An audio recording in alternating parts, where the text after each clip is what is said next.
Good morning, good noon, good evening, good night, जैसा भी time हो आपका टाइम अच्छा होना चाहिए। माई सेल्फ कीर्ति जवान, कैटलाइजर इंस्टीट्यूट कोटा। ऑर्गेनिक केमिस्ट्री का आपको कंप्लीट नीट 2024 के लिए मैंने वीडियो वन शॉट प्रोवाइड किया 3 घंटे के अंदर, जिसके अंदर पूरा का पूरा जीओसी, आपका नेम रिएक्शंस और साथ साथ हमें फिजिकल प्रॉपर्टीज की जो डिमांड आई थी वो भी मैंने अपलोड कर दिए। अब क्या हुआ, उसके बाद आप लोग चाह रहे हैं कि इनऑर्गेनिक और फिजिकल का भी वन शॉट, क्योंकि बड़े बड़े वीडियोस, बड़े बड़े वन शॉट देख देख के आप थक चुके हैं।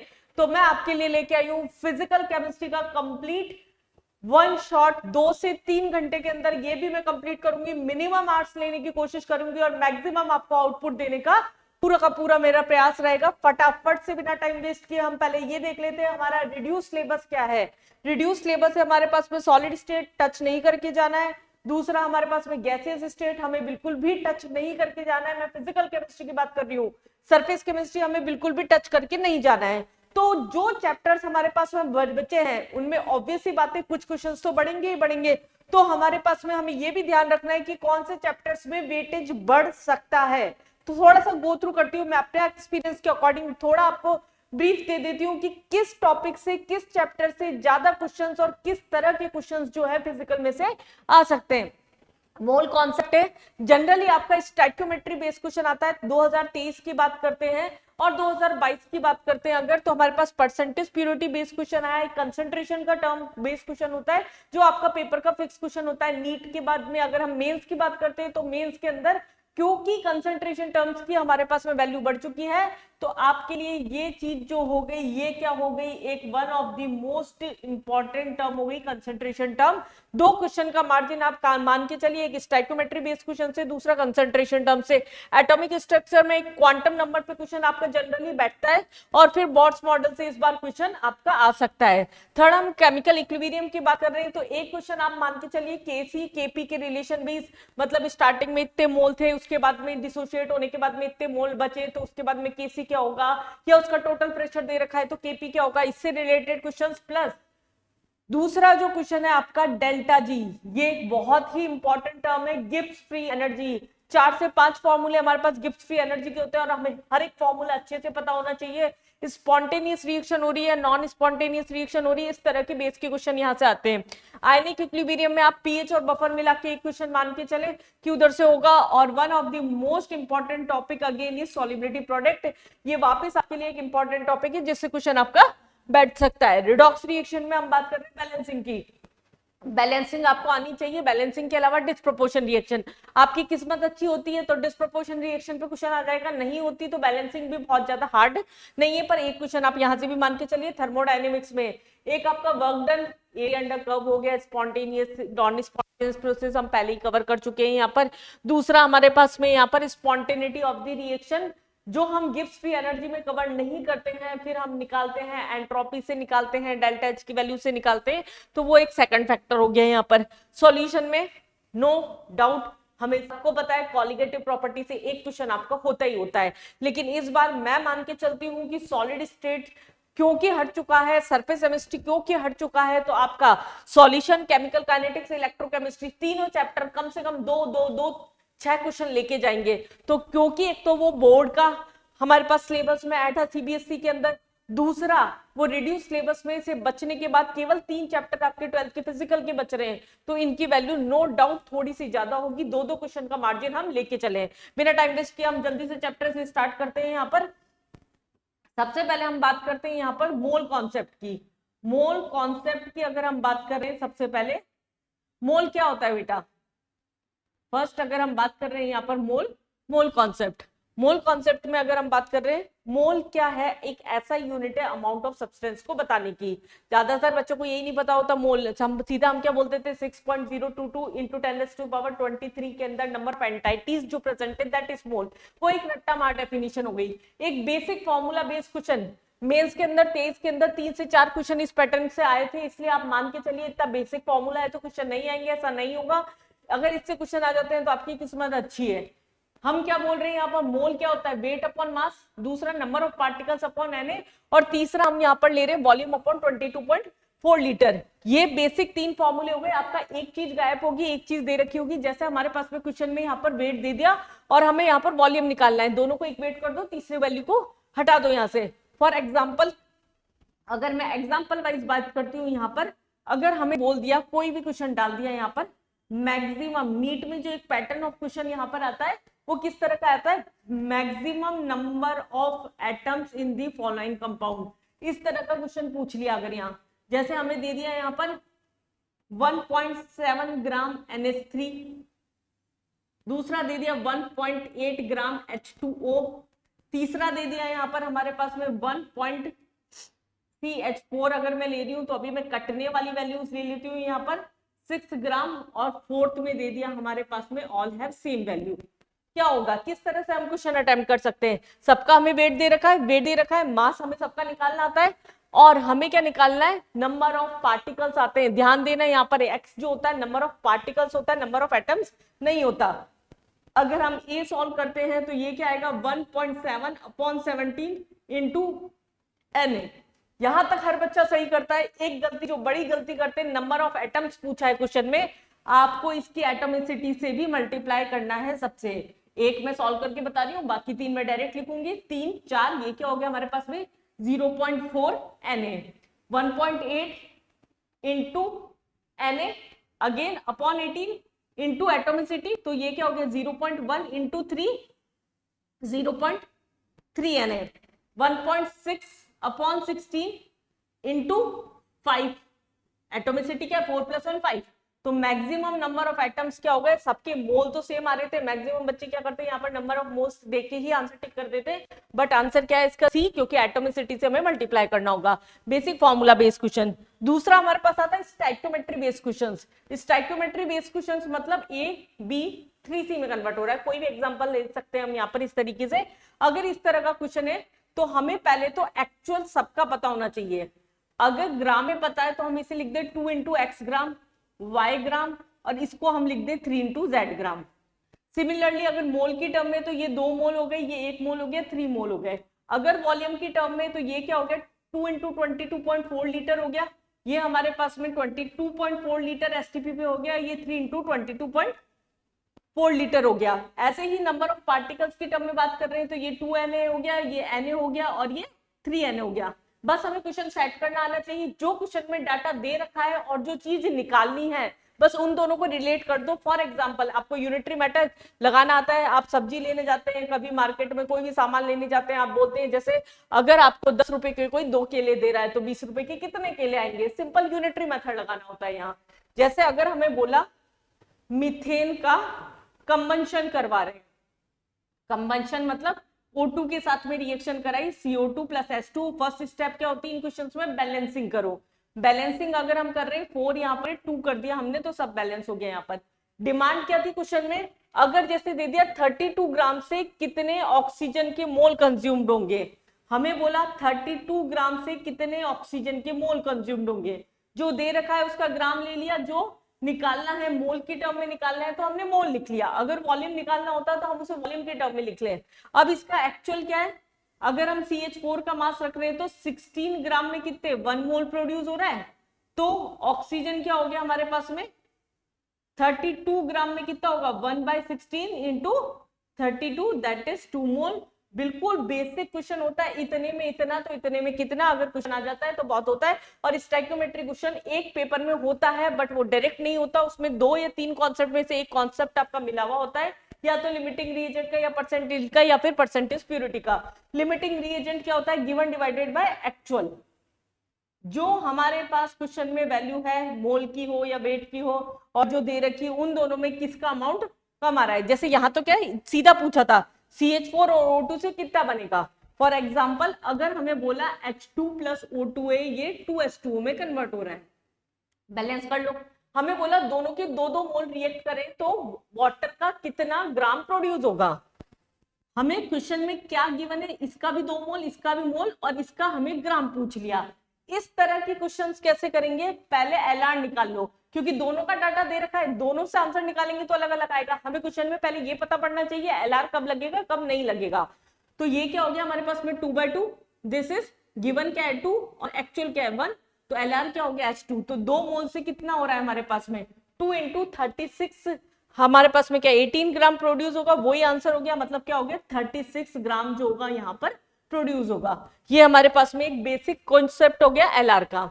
देन आता है हमारे पास इंपेरिकल मॉलिक्यूलर फॉर्मूला। अगर आपकी किस्मत अच्छी होती है पेपर में तो इस पे क्वेश्चन आता है, बहुत ही इजी टॉपिक होता है। सिंपलेस्ट रेशियो के अंदर कोई भी कंपाउंड कैसे प्रेजेंट है, जैसे ग्लूकोज है तो C6H12O6 इसका पूरा फॉर्मूला होता है, सिंपल रेशियो में ये CH2O हो गया आपके पास में। इसका मतलब हम क्या बोल सकते हैं, empirical formula is equal to क्या हो जाएगा, मॉलिक्यूलर फॉर्मूला इनटू उसका वैलेंसी वेक्टर हो जाएगा।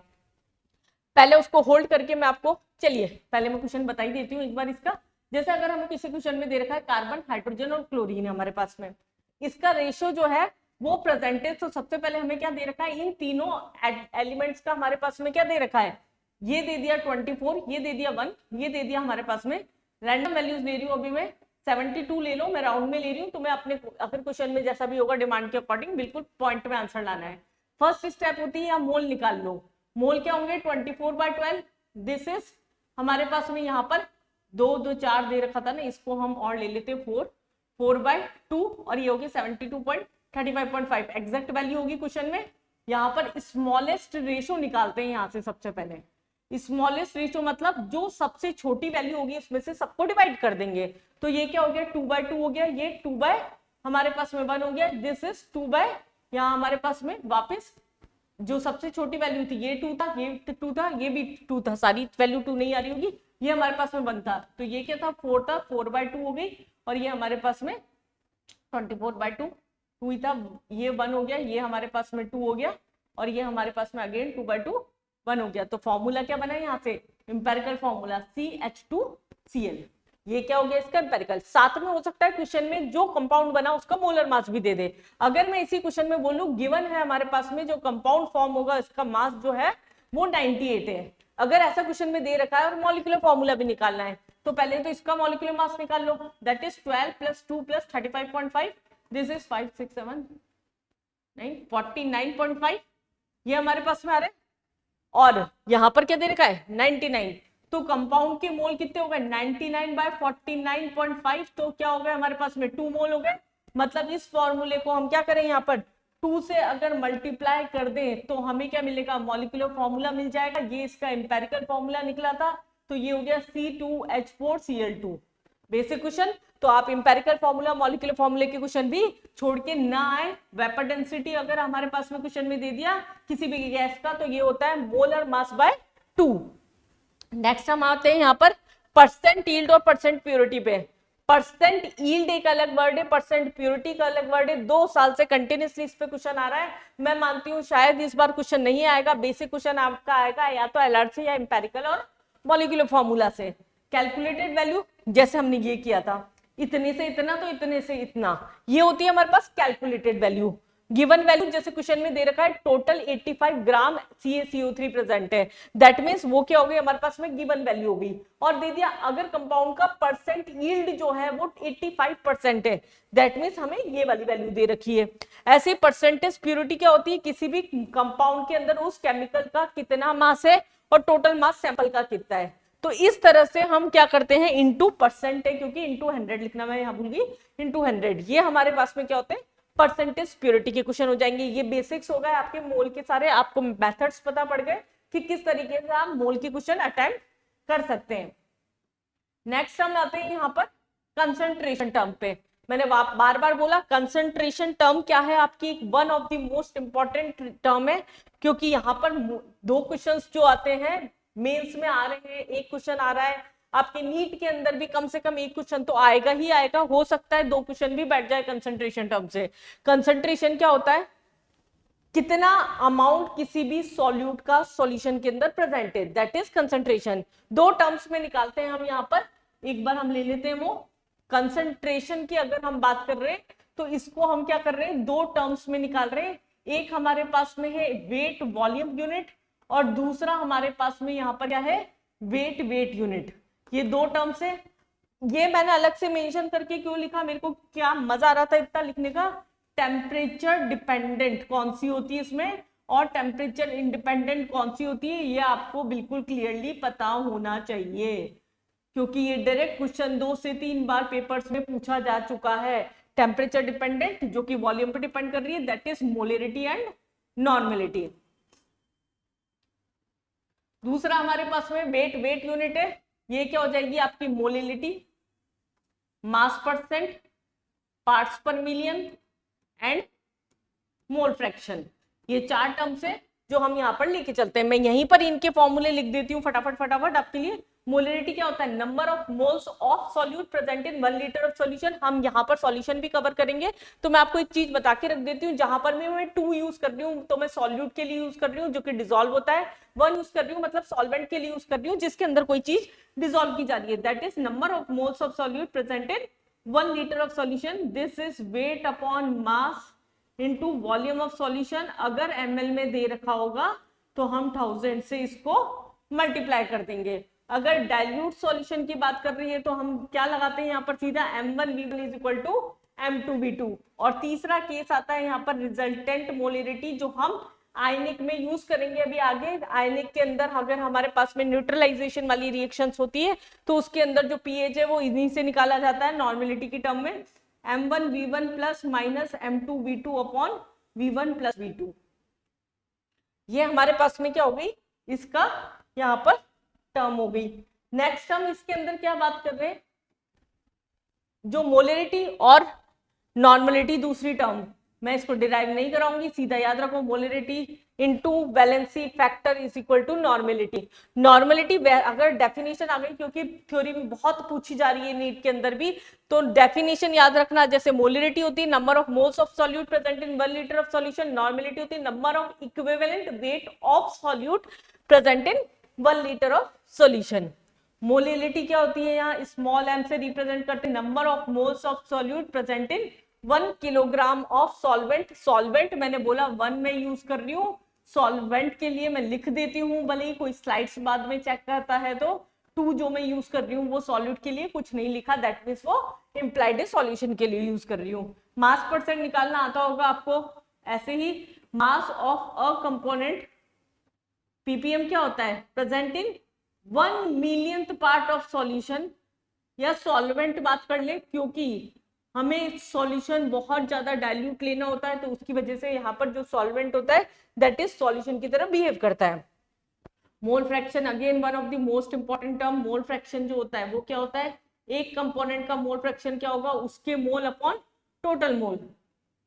बच्चा लोग बिल्कुल भी हल्के में मत लेना किसी भी टॉपिक को, क्योंकि बहुत बेसिक क्वेश्चन भी आपसे पेपर में पूछ लिए जाते हैं। इस बार 2023 में जैसे मेंस के अंदर डायरेक्ट एक क्वेश्चन पूछ लिया, सीधा फॉर्मूला पूछ लिया, एक सॉल्यूशन ए बी और सी से मिलकर बना हुआ है, सी के जो मोल फ्रैक्शन है उसका फॉर्मूला क्या होगा, इस तरह से ऑप्शन थे XC is equal to NC upon NA into NB into NC divide multiply plus, इस तरीके से। तो ये फॉर्मूला बेस भी डायरेक्ट क्वेश्चन आपके आ सकते हैं। दूसरा इसी में अगर हम बात करते हैं, ये तो क्या हो गए हमारे पास में बाय डेफिनेशन हो गए। अब क्या कुछ क्वेश्चंस जो होते हैं वो लेंदी बचा देते हैं आपको, जैसे बहुत सारे आपने प्रैक्टिस करते टाइम क्वेश्चंस किए होंगे, मोलिरिटी दे दी, डेंसिटी दे दी, मोलिलिटी पूछ ली, उसका मोल फ्रैक्शन दे दिया, मोलिलिटी पूछ ली। हमें दिखने में लेंदी लगते हैं, लेकिन हमें क्या है, कुछ फॉर्मूलेज जो है वो डायरेक्ट रिलेशन के अगर हम याद करके चले जाए तो पेपर में हमारा टाइम बच जाएगा फिजिक्स के लिए। सबसे पहले क्या है बेटा, बायो अटेंड करते हो नीट के स्टूडेंट्स, ऑब्वियसली बात है 90 क्वेश्चन आ रहे हैं, 90 क्वेश्चन तो आप सबसे पहले वो अटेम्प्ट करेंगे, थ्योरी बेस होते हैं तो वैसे भी वही तरीका होता है। देन आप केमिस्ट्री में भी ध्यान देना, केमिस्ट्री में आप कौन से क्वेश्चन उठाएं जो कि थ्योरी बेस है, फिजिकल के सबसे एंड में करें। सबसे पहले इनऑर्गेनिक और ऑर्गेनिक के क्वेश्चंस करें जो कि या तो आपको आते हैं, टिक मारने होते हैं, या फिर आपको नहीं आते, आप टाइम पास नहीं कर रहे, कैलकुलेशन नहीं कर रहे, फॉर्मूला याद नहीं कर रहे हो, उसमें वहां आपका सीधा नॉलेज जो होता है वो अप्लाई होता है। और फिर फाइनली जाके फिजिक्स जब आते हैं आप, तो भी उसमें भी सेम पैटर्न में चले, पहले सबसे पहले सारी थ्योरी बेस्ड क्वेश्चन से वो कर लीजिए, फिर न्यूमेरिकल करना शुरू करिए, तो टाइम मैनेजमेंट आपका अच्छा होगा। पेपर में टाइम मैनेजमेंट बहुत ज्यादा जरूरी होता है क्योंकि पेपर प्रेशर बहुत होता है। अब ये मैंने आपके सामने एक बहुत इंपॉर्टेंट रिलेशंस की टर्म्स लिख दिए, हो सकता है कुछ बच्चों के पास में ये हो ही ना, तो एक बार इसका स्क्रीनशॉट, बाकी मैं पीडीएफ इसका सेंड कर ही दूंगी आपको लिंक में। मोलिरिटी नॉर्मेलिटी में रिलेशन, मोलिरिटी मोलिलिटी और डेंसिटी में आपका रिलेशन, मोलिरिटी और मोलिलिटी अगर दे दी तो क्या हो गया, मोलिरिटी है capital M, small m molality है mass of solvent W1 bracket में लिख ही रखा है, यहाँ पर molality mole fraction into upon mole fraction of solvent into M1। Percentage labelling of oleum की अगर हम बात कर रहे हैं, यहाँ पर परसेंटेज लेबलिंग ऑफ ओलियम एक इंपॉर्टेंट क्वेश्चन होता है, अगर आ जाता है, लेकिन बहुत रेयरली पूछा जाता है। 100 ग्राम ओलियम में x ग्राम वाटर प्रेजेंट है, इसका मतलब ये होता है, हम इसकी डिटेल थ्योरी नहीं पढ़ेंगे कि वाटर में कितना SO3 बनाया, कितना H2SO4 फ्रेशली प्रिपेयर्ड हुआ, फिर उस फ्रेशली प्रिपेयर्ड के साथ SO3 कितना मिला है, बहुत लेंथी थ्योरी नहीं पढ़ेंगे। हम सीधा सीधा इतना याद रखें, कितना H2 और SO3 मिला के H2SO4 बना कि फ्री SO3 के साथ में वो ओलियम बना रहा है। तो जब भी क्वेश्चन में इस तरह से वर्ड्स लिखे 109% ओलियम सैंपल, इसका क्या मतलब है, 100 ग्राम ओलियम के अंदर 9 ग्राम वाटर प्रेजेंट है। ठीक है, अब ऐसा दिया और क्वेश्चन में पूछ लिया SO3 का कितना अमाउंट होगा, इसी क्वेश्चन में हमें क्वेश्चन में पूछ लिया SO3 का कितना अमाउंट होगा, तो बेटा कैसे सॉल्व कर दूं मैं इनको, सीधा का सीधा ये रही इक्वेशन, हमारे पास में ये पता होती थ्योरी तो हम आराम से क्वेश्चन कर सकते हैं यूनिटरी मेथड से।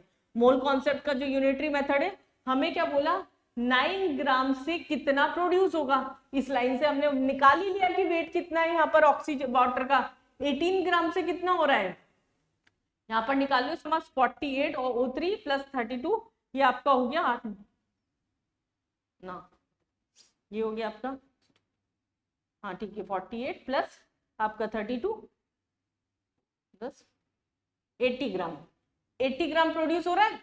18 ग्राम से क्या हो रहा है हमारे पास में, 80 ग्राम प्रोड्यूस हो रहा है, तो 9 ग्राम से कितना होगा, 80/18 इंटू 9 ग्राम, खत्म क्वेश्चन, सीधा का सीधा क्वेश्चन था। इतने से इतना हो रहा है, इतने से इतना हो रहा है, 1 से कितना होगा, 80/18 होगा, तो 9 ग्राम से कितना हो गया, इंटू 9 कर दिया। तो ये बहुत ही इजी तरीके के क्वेश्चंस होते हैं, जो कि यहाँ पर हमारे पास में ये सीधा 2 टाइम्स कट रहा है, ये 4 टाइम्स कट रहा है, तो ये क्या हो गया, 40 ग्राम हो गया। ये अगर परसेंट लेबलिंग का क्वेश्चन आ गया, आप वीडियो देख के गए, बहुत आराम से लगा सकते हैं। वॉल्यूम स्ट्रेंथ ऑफ H2O2 की बात कर रहे हैं, अगर इसी तरीके से सीधा फॉर्मूला याद करके जाओ, वॉल्यूम स्ट्रेंथ H2O2 का क्या होता है, 11.2 इंटू मोलेरिटी, उसकी मोलेरिटी दे दी। अगर वॉल्यूम स्ट्रेंथ जैसे किसी क्वेश्चन में लिखा है 10V, अगर हमारे पास में H2O2 है, इसका मतलब हमें वॉल्यूम स्ट्रेंथ दे दिया, और वहां बोल दिया वेट बाय वॉल्यूम परसेंट क्या होगा, तो बस यहाँ W/V रखना है। मोलर मास हमें पता है H2O2 का कितना होता है, 32 + 2 दैट इज 34, तो वहां से वॉल्यूम स्ट्रेंथ बहुत इजीली निकाला जा सकता है। This is all about concentration terms. इसके क्वेश्चंस आपके आते हैं, बहुत इजी तरीके के क्वेश्चंस होते हैं, अगर आपने पेपर प्रैक्टिस कर रखी है तो बहुत आराम से इनको अटेम्प्ट कर सकते हैं। ये आपका फर्स्ट चैप्टर मैंने खत्म कर दिया, that is mole concept, concentration terms.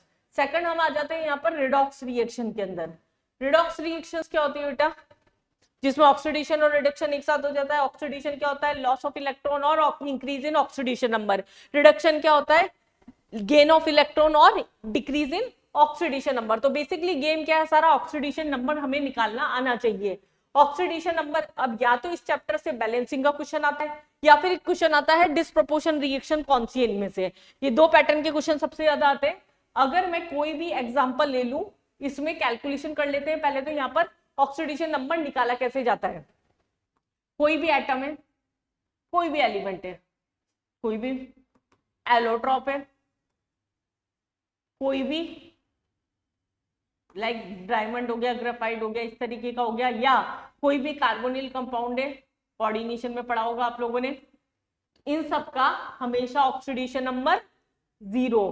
कोई भी आयन है, उस पे जो चार्ज है उसका ऑक्सीडेशन नंबर, जो उसका चार्ज होगा वही उसका ऑक्सीडेशन नंबर। कंपाउंड्स में हमें निकालना होता है, तो इसमें हम क्या करें, ऑक्सीजन का हमेशा -2 लेते हैं, एक्सेप्ट जैसे अगर हम बात कर रहे हैं ऑक्सीजन का, अगर हम पर ऑक्साइड में बात कर रहे हैं लाइक ROR के H2O2 जैसे लेते हैं, -1 लेंगे यहाँ पर ऑक्सीजन का। K2O, इसके अंदर क्या लेके चलेंगे, हाफ लेके चलेंगे। ऐसे ही अगर हम बात कर रहे हैं यहाँ पर OF2 है, तो यहाँ पर +2 लेके चलेंगे। O2F2 है, तो इसके अंदर +1 लेके चलेंगे, बाकी जनरल -2। हाइड्रोजन का हमेशा +1 लेते हैं, एक्सेप्ट मेटेलिक हाइड्राइड्स, जैसे अगर NaH है, MgH2 है, तो इस केस के अंदर हम -1 लेंगे हैलोजन का। जब तक वो सराउंडिंग एटम है तो हमेशा -1 लेके चलते हैं। तो ये हमारे पास में क्या हुआ, कंपाउंड्स का हो गया ऑक्सीडेशन नंबर निकालने का तरीका। अगर हमें वो निकालना आता है तो हम इजीली कर सकते हैं। फॉर एग्जांपल H2SO4 है, 2 into 1 plus x plus 5 into S2SO4 लिया था, सॉरी मैंने यहाँ पर क्या हो गया 5 इंटू हमारे पास में -2 इज इक्वल टू 0 नहीं 4, तो ये हाँ हमारे पास में x की वैल्यू क्या आ गई +6 आ गई, ये इसका ऑक्सीडेशन नंबर हो गया। पर कभी कभी ऐसा होता है जो मैथमेटिकली हम कर रहे हैं उससे आंसर हमारा गलत आता है, तो इसका मतलब हम सीधा बोले अगर वैलेंसी से ज्यादा उसका oxidation number, that is not practically possible, क्योंकि ऑक्सीडेशन नंबर होता ही यही है आपके वैलेंस शेल इलेक्ट्रॉन में से कितने इलेक्ट्रॉन्स बॉन्डिंग में पार्टिसिपेट कर रहे हैं। तो जैसे अगर हम बोल रहे हैं क्रोमियम पेंटाऑक्साइड, अगर हम मैथमेटिकली निकालेंगे तो +10 आएगा, इसकी वैलेंसी नहीं है इतनी तो पार्टिसिपेट कहां से करेगा। तो ऐसे में हमें केमिकल बॉन्डिंग अच्छे से आनी चाहिए, जो कि आपको नीट वाले बच्चों को तो स्पेशली बहुत अच्छे से आनी चाहिए, कम से कम 4 क्वेश्चन वरना 5 क्वेश्चन भी हो सकते हैं पेपर में। सबसे ज्यादा इंपॉर्टेंट चैप्टर है नीट वालों के लिए, तो आपका स्ट्रक्चर एक एक अच्छे से टिप्स पे होना चाहिए पेपर में जाने से पहले। तो यहाँ अगर मैं इसका ऑक्सीडेशन नंबर निकाल रही हूँ तो क्या हो जाएगा, यहाँ से +2, यहाँ से +1, यहाँ से +1, यहाँ से +1, यहाँ से +1, तो ओवरऑल क्या हो गया ये +6 हो गया। इस तरीके से स्ट्रक्चर से हम ऑक्सीडेशन नंबर निकालते हैं।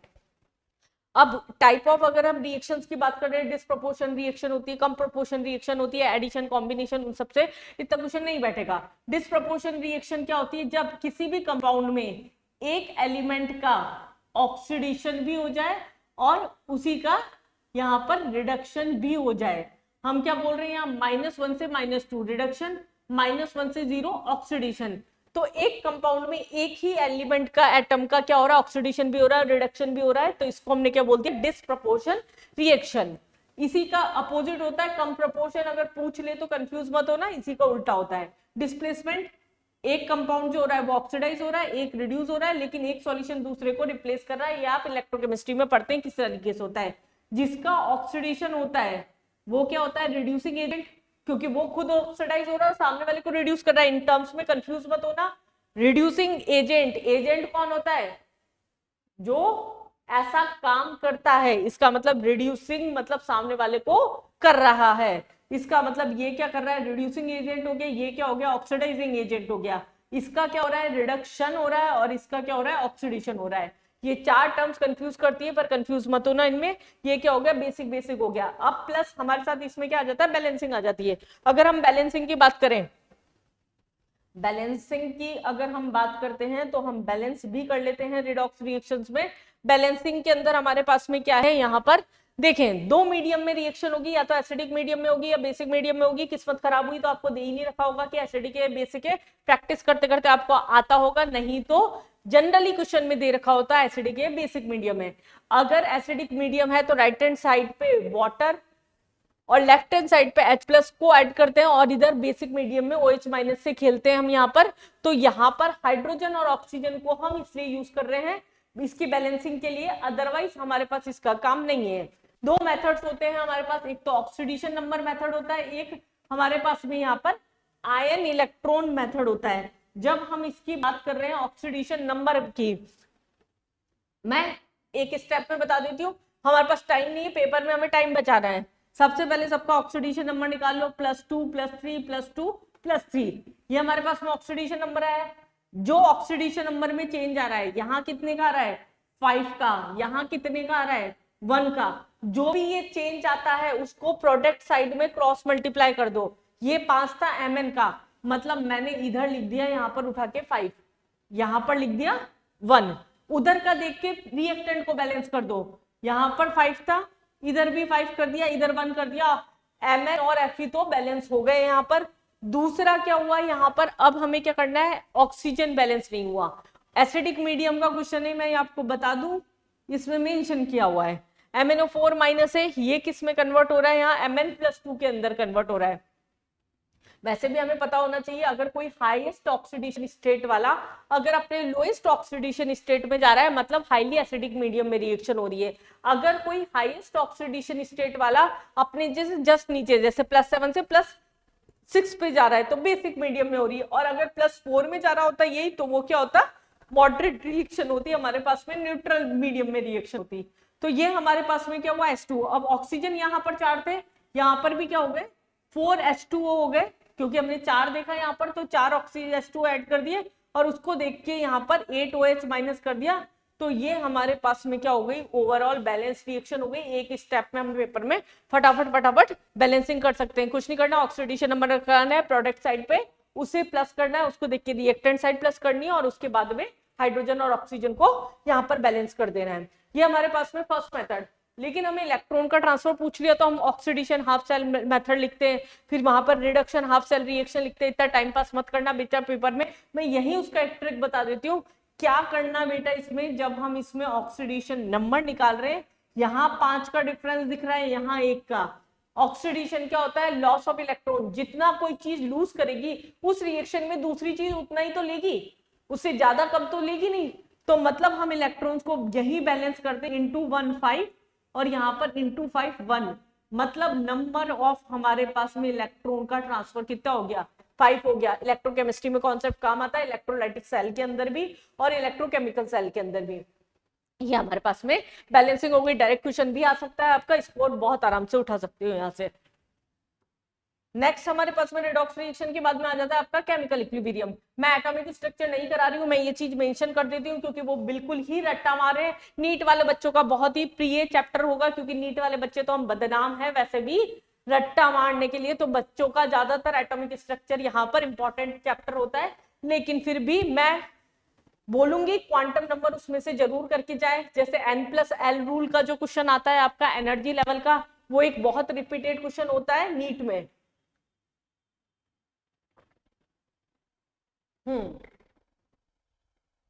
आराम से पानी पी लो, तुम लोग तो पॉज कर सकते हो, मुझे तुम्हारा टाइम बचाना है इसलिए मुझे अपनी स्पीड बढ़ा के रखनी पड़ेगी। भैया बहुत लंबी रेस लड़ते हुए आ रहे हो, 2 साल 3 साल आपने नीट की तैयारी के लिए दिए, बहुत ही ज्यादा आपको अपना पोटेंशियल स्ट्रॉन्ग रखना पड़ता है, एनर्जेटिक रहना पड़ता है। इमोशनली कितनी बार आप पजल्ड होते हो, जैसे मैं खुद कोटा में पढ़ाती हूँ तो फिर मैं जानती हूँ कोटा में आने वाला बच्चा किस तरीके से फाइट करता है। इवन ऑल ओवर इंडिया बच्चा कहीं पर भी रह रहा है वो किस तरीके से फाइट करता है। इस मुकाम तक पहुंचने जा रहे हो, कोई भी चीज आपको चीज परेशान कर रही हो, कोई नहीं होगा नहीं होगा ये सब आपके दिमाग में क्वेश्चंस होने ही नहीं चाहिए। अभी सिर्फ एक आपको पता होना चाहिए, हमें इतना आता है, हम इतना करके आएंगे, उसके बाद जो होगा देखा जाएगा। और दूसरा कोई इफ और बट पेपर में लेके मत जाना, पॉजिटिव माइंडसेट के जाना। हम बात कर रहे हैं केमिकल इक्विलिब्रियम की। केमिकल इक्विलिब्रियम अभी तो बहुत कम टाइम हुआ है, वैसे तीसरे चैप्टर पे आ गए तो हमारी स्पीड सही चल रही है।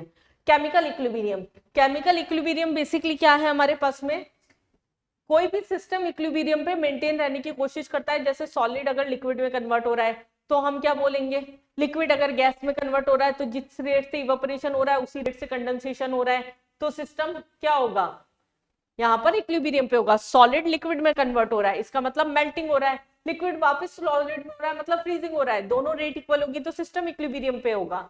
तो यहाँ पर केमिकल इक्विलिब्रियम में बेसिकली हमारे पास में क्या है, Kc और Kp, दो टर्म्स हम यूज करते हैं इक्विलिब्रियम कांस्टेंट के लिए। लेकिन कब यूज करते हैं ये, जैसे कोई भी रिएक्शन है, यहाँ पर जिस रेट से रिएक्शन फॉरवर्ड डायरेक्शन में जा रही है उसी रेट से रिएक्शन बैकवर्ड डायरेक्शन में जा रही है। और एक हमने पढ़ा था केमिकल काइनेटिक्स में पढ़ते हैं रेट लॉ, यहाँ पर भी पढ़ सकते हैं। रेट लॉ क्या है, rate of reaction is directly proportional to concentration of reactant raise to the power to their stoichiometric coefficient. मैं यही छोटा सा लिख देती हूँ, इसको हम लॉ ऑफ मास एक्शन भी बोलते हैं। rate law is directly proportional, rate of reaction is directly proportional to concentration of reactant, ये हम बोलते हैं। जैसे यहाँ पर हमने A और B ले रखा है और पावर लगा दी A और B। अब इसी में क्या है, मैंने मान लिया ये फॉरवर्ड रिएक्शन है, तो यहाँ फॉरवर्ड के लिए क्या हो जाएगा, RF इज इक्वल टू क्या हो जाएगा, KF, A के ऊपर जो भी पावर है और B के ऊपर जो भी पावर है। ऐसे ही बैकवर्ड के लिए चेंज हो जाएगा, KB, C के ऊपर जो भी पावर है हमारे पास में, X और D के ऊपर जो भी पावर है। अगर हम ये रिप्रेजेंटेशन कर देते हैं तो KC बराबर यहाँ क्या आता है, जो भी फॉरवर्ड रिएक्शन है अपॉन जो भी बैकवर्ड। ये फॉर्मूला भी याद रखना अगर डायरेक्ट यूज हो गया तो। अब KC बराबर यहाँ से क्या हो जाएगा हमारे पास में, कंसंट्रेशन ऑफ C, D का कंसंट्रेशन जो भी होगा अपॉन A का कंसंट्रेशन और B का। अगर डायरेक्ट क्वेश्चन आ जाता है, किस्मत बहुत ही अच्छी है।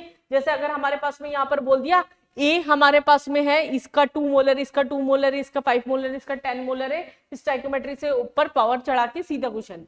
और केपी अगर हम बात कर रहे हैं, अगर पार्शियल प्रेशर की टर्म में दे रखा है इक्विलिब्रियम कांस्टेंट, तो उसे हम कैसे निकालते हैं? केपी होता है partial pressure of C, partial pressure of D upon partial pressure of A और पार्शियल प्रेशर ऑफ बी।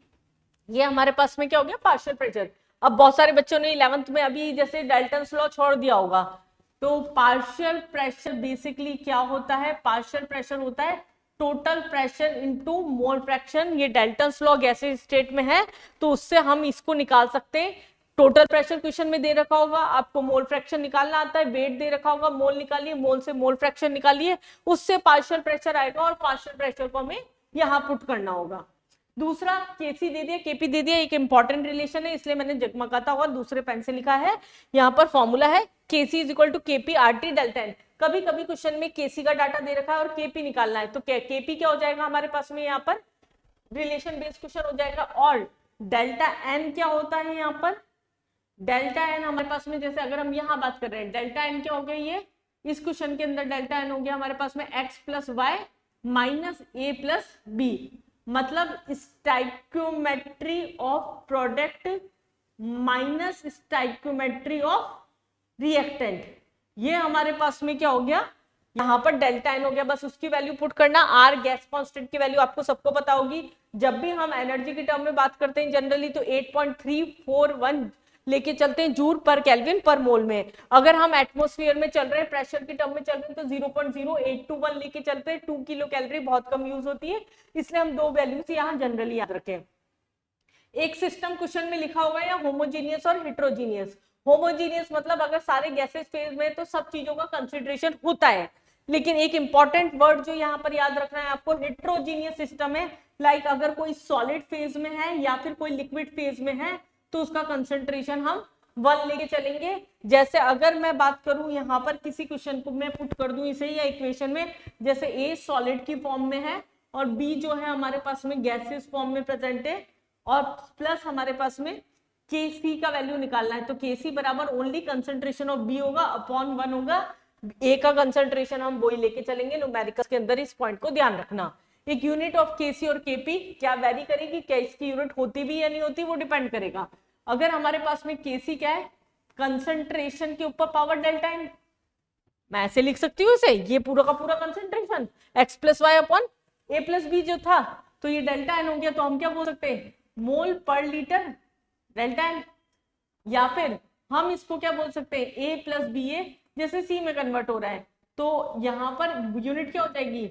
मोल पर लीटर 1 - 2, तो ये क्या हो गई? पर मोल लीटर। ऐसे हर इक्वेशन की केसी और केपी की यूनिट चेंज करेगी, और इसी को अगर प्रेशर की टर्म में बात करेंगे तो एटमॉस्फेयर पर एटमॉस्फेयर जो होगा वो उसकी यूनिट हो जाएगी। यहाँ पर कौन कौन से फैक्टर्स हैं जो कि केमिकल इक्विलिब्रियम को इफेक्ट करते हैं? फर्स्ट आता है हमारे पास में K1 K2 K3 का रिलेशन। ये है इस चैप्टर में एक वापस one of the most important topic, K1 K2 का रिलेशन। ये क्या होता है? जैसे H2 है प्लस हम बोल रहे हैं यहाँ पर O2 I2 ही ले लो, ये 2HI में कन्वर्ट हो रहा है। फिर यहाँ पर बोल दिया 2HI है, ये डिसोशिएट हो रहा है H2 प्लस I2 में। ये हमारे पास में इसकी वैल्यू K1 दे दी, इसकी K2 दे दी। ऐसे दो ही नहीं देंगे, इतना इजी क्वेश्चन नहीं देंगे, मैं भी एग्जांपल बता रही हूँ यहाँ पर। तो K1 K2 K3 में रिलेशन कैसे निकालेंगे? ये क्या इसके जस्ट रिवर्स हो गया, तो हम क्या बोल सकते हैं? K1 is inverse of K2, ये ले सकते हो। इस तरह से रिलेशन बेस्ड क्वेश्चन यहाँ से आते हैं। दूसरा इफेक्ट होता है यहाँ टेम्परेचर का।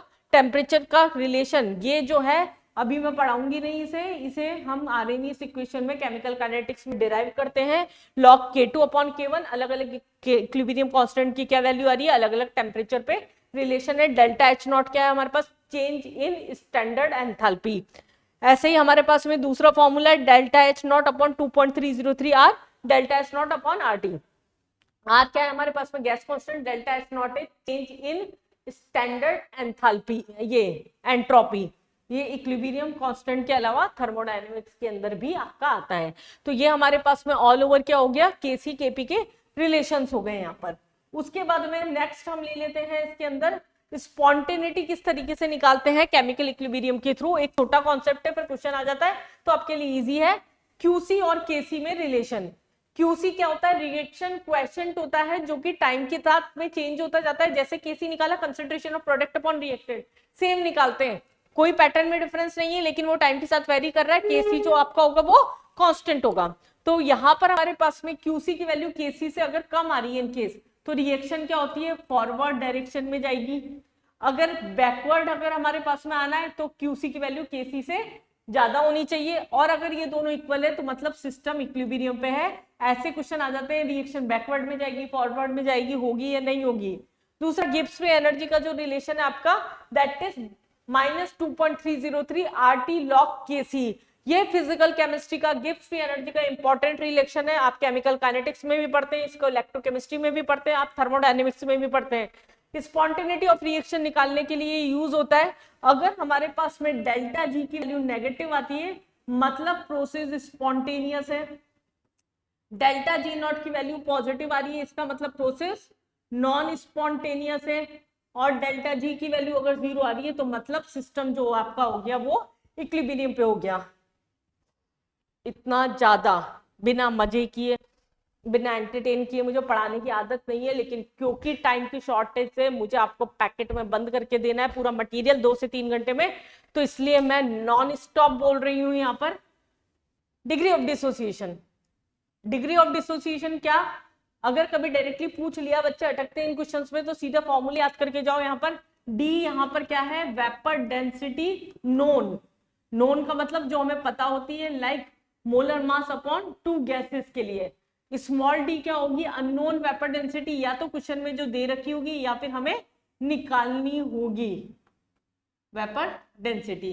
इसी से हम ये फॉर्मूला भी निकाल सकते हैं, molar mass upon M, m-1 upon D, n-1 upon, यहां पर हम क्या ले सकते हैं? n-1 और स्मॉल m। m क्या हो जाएगा? जो नॉन मोलर मास होगा, लाइक अगर हम बात कर रहे हैं कोई भी कंपाउंड ले लो, यहाँ पर N2O4 है, N2O4 का मोलर मास निकाल लो। जनरली इसी का क्वेश्चन आता है। जैसे N2O4 है, अगर ये हमारे पास में 2NO2 में कन्वर्ट हो रहा है, इसका अगर 50% डिसोसिएशन हो गया तो हमारे पास में कितनी वैल्यू होगी स्मॉल डी की। और n क्या होता है यहाँ? n हम जनरली क्या लेते हैं? Stoichiometry of product upon minus reactant. लेकिन यहाँ n जो होता है वो क्या होता है? Stoichiometry of product minus upon stoichiometry of reactant.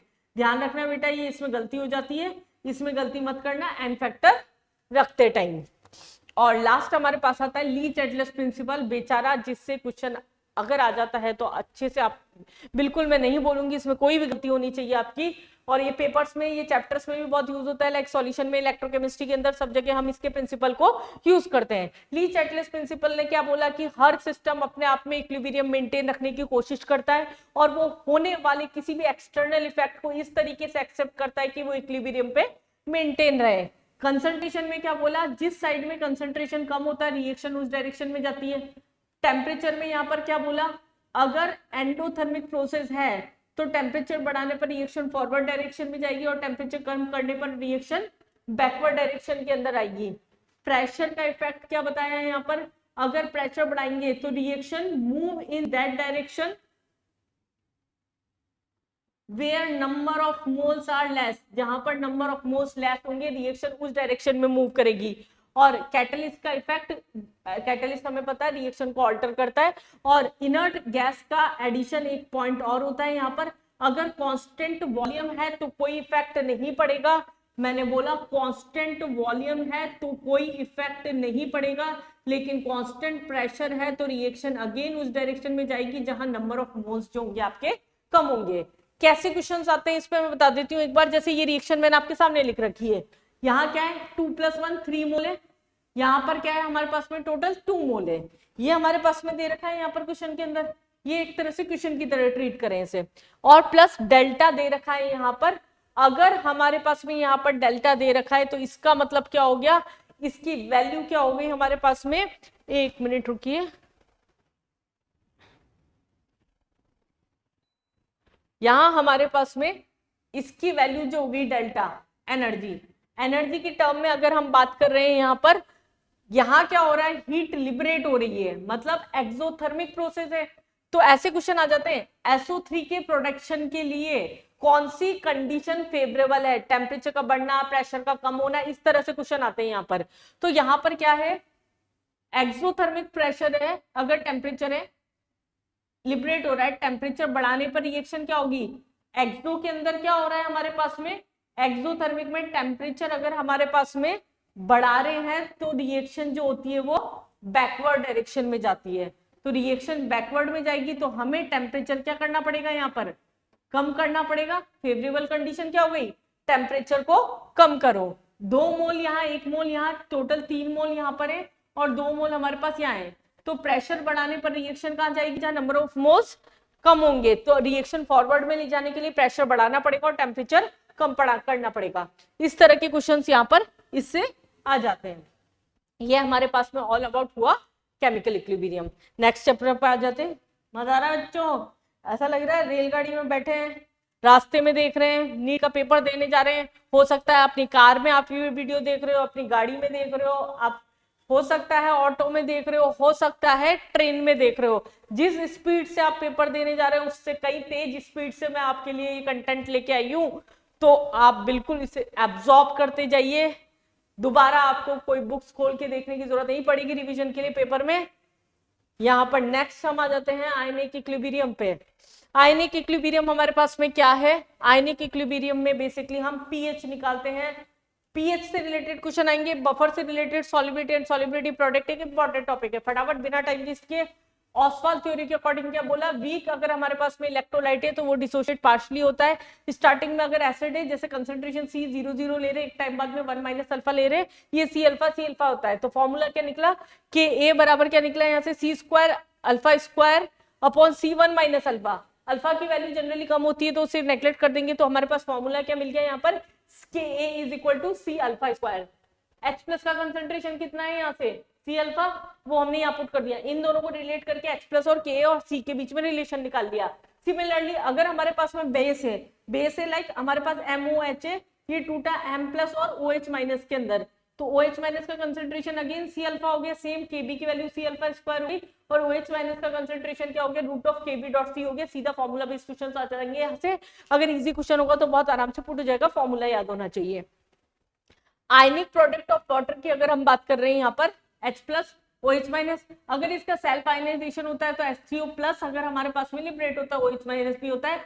तो अगर इस तरह से है तो हमें ध्यान रखना होगा यहाँ पर, अगर किसी क्वेश्चन में दे दिया हाइड्रोनियम आयन का कंसंट्रेशन तो मतलब H प्लस आयन का दे रखा है और उससे हम pH निकाल सकते हैं। pH plus pH is equal to 14 होता है, ये सबको पता होगा 25 डिग्री सेल्सियस पर। अगर हमें स्ट्रॉन्ग एसिड और स्ट्रॉन्ग बेस का अगर pH निकालने के लिए आता है सीधा, तो हम नॉर्मेलिटी के टर्म में सीधा निकाल सकते हैं। जैसे 10⁻⁻² मोलर HCl है, तो हम क्या बोलेंगे, H प्लस का कंसंट्रेशन कितना है यहाँ 10⁻⁻² मोलर, नहीं नॉर्मेलिटी की टर्म में निकालना है। बहुत इंपॉर्टेंट पॉइंट ये ध्यान रखना, नॉर्मेलिटी की टर्म में निकालना है।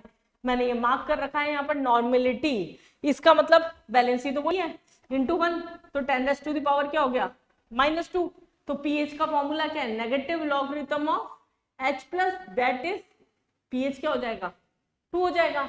अगर हम बेस के लिए निकाल रहे हैं तो क्या हो जाएगा यहाँ पर, अगर हम बेस के लिए बात कर रहे हैं इसमें, ये क्या हुआ, वैलेंसी फैक्टर क्या हुआ यहाँ 2, तो 2 इंटू 10⁻⁻³ तो क्या आया, OH माइनस का कंसंट्रेशन आया। तो H प्लस और OH minus is equal to कितना होता है 10⁻⁻14। यहाँ से OH माइनस का कंसंट्रेशन हमारे पास दे रखा है, H प्लस का निकल जाएगा, उससे negative logarithm of H plus निकाल के आप pH निकाल सकते हो। अगर कोई पॉलीबेसिक एसिड आ गया, पॉलीबेसिक एसिड मतलब जिसमें एक से ज्यादा H3, जैसे H3PO4 है, एक बार निकला क्या बना H2PO4 माइनस, फिर एक बार और निकला HPO4 2 माइनस, फिर एक बार निकला PO4 3 माइनस, Ka1 की वैल्यू दे दी, इसकी Ka2 की वैल्यू दे दी, फिर Ka3 की वैल्यू दे दी, इन तीनों को मल्टीप्लाई कर देना तो आपका पॉलीबेसिक एसिड का जो होगा वैल्यू जो होगा यहाँ पर आ जाएगा।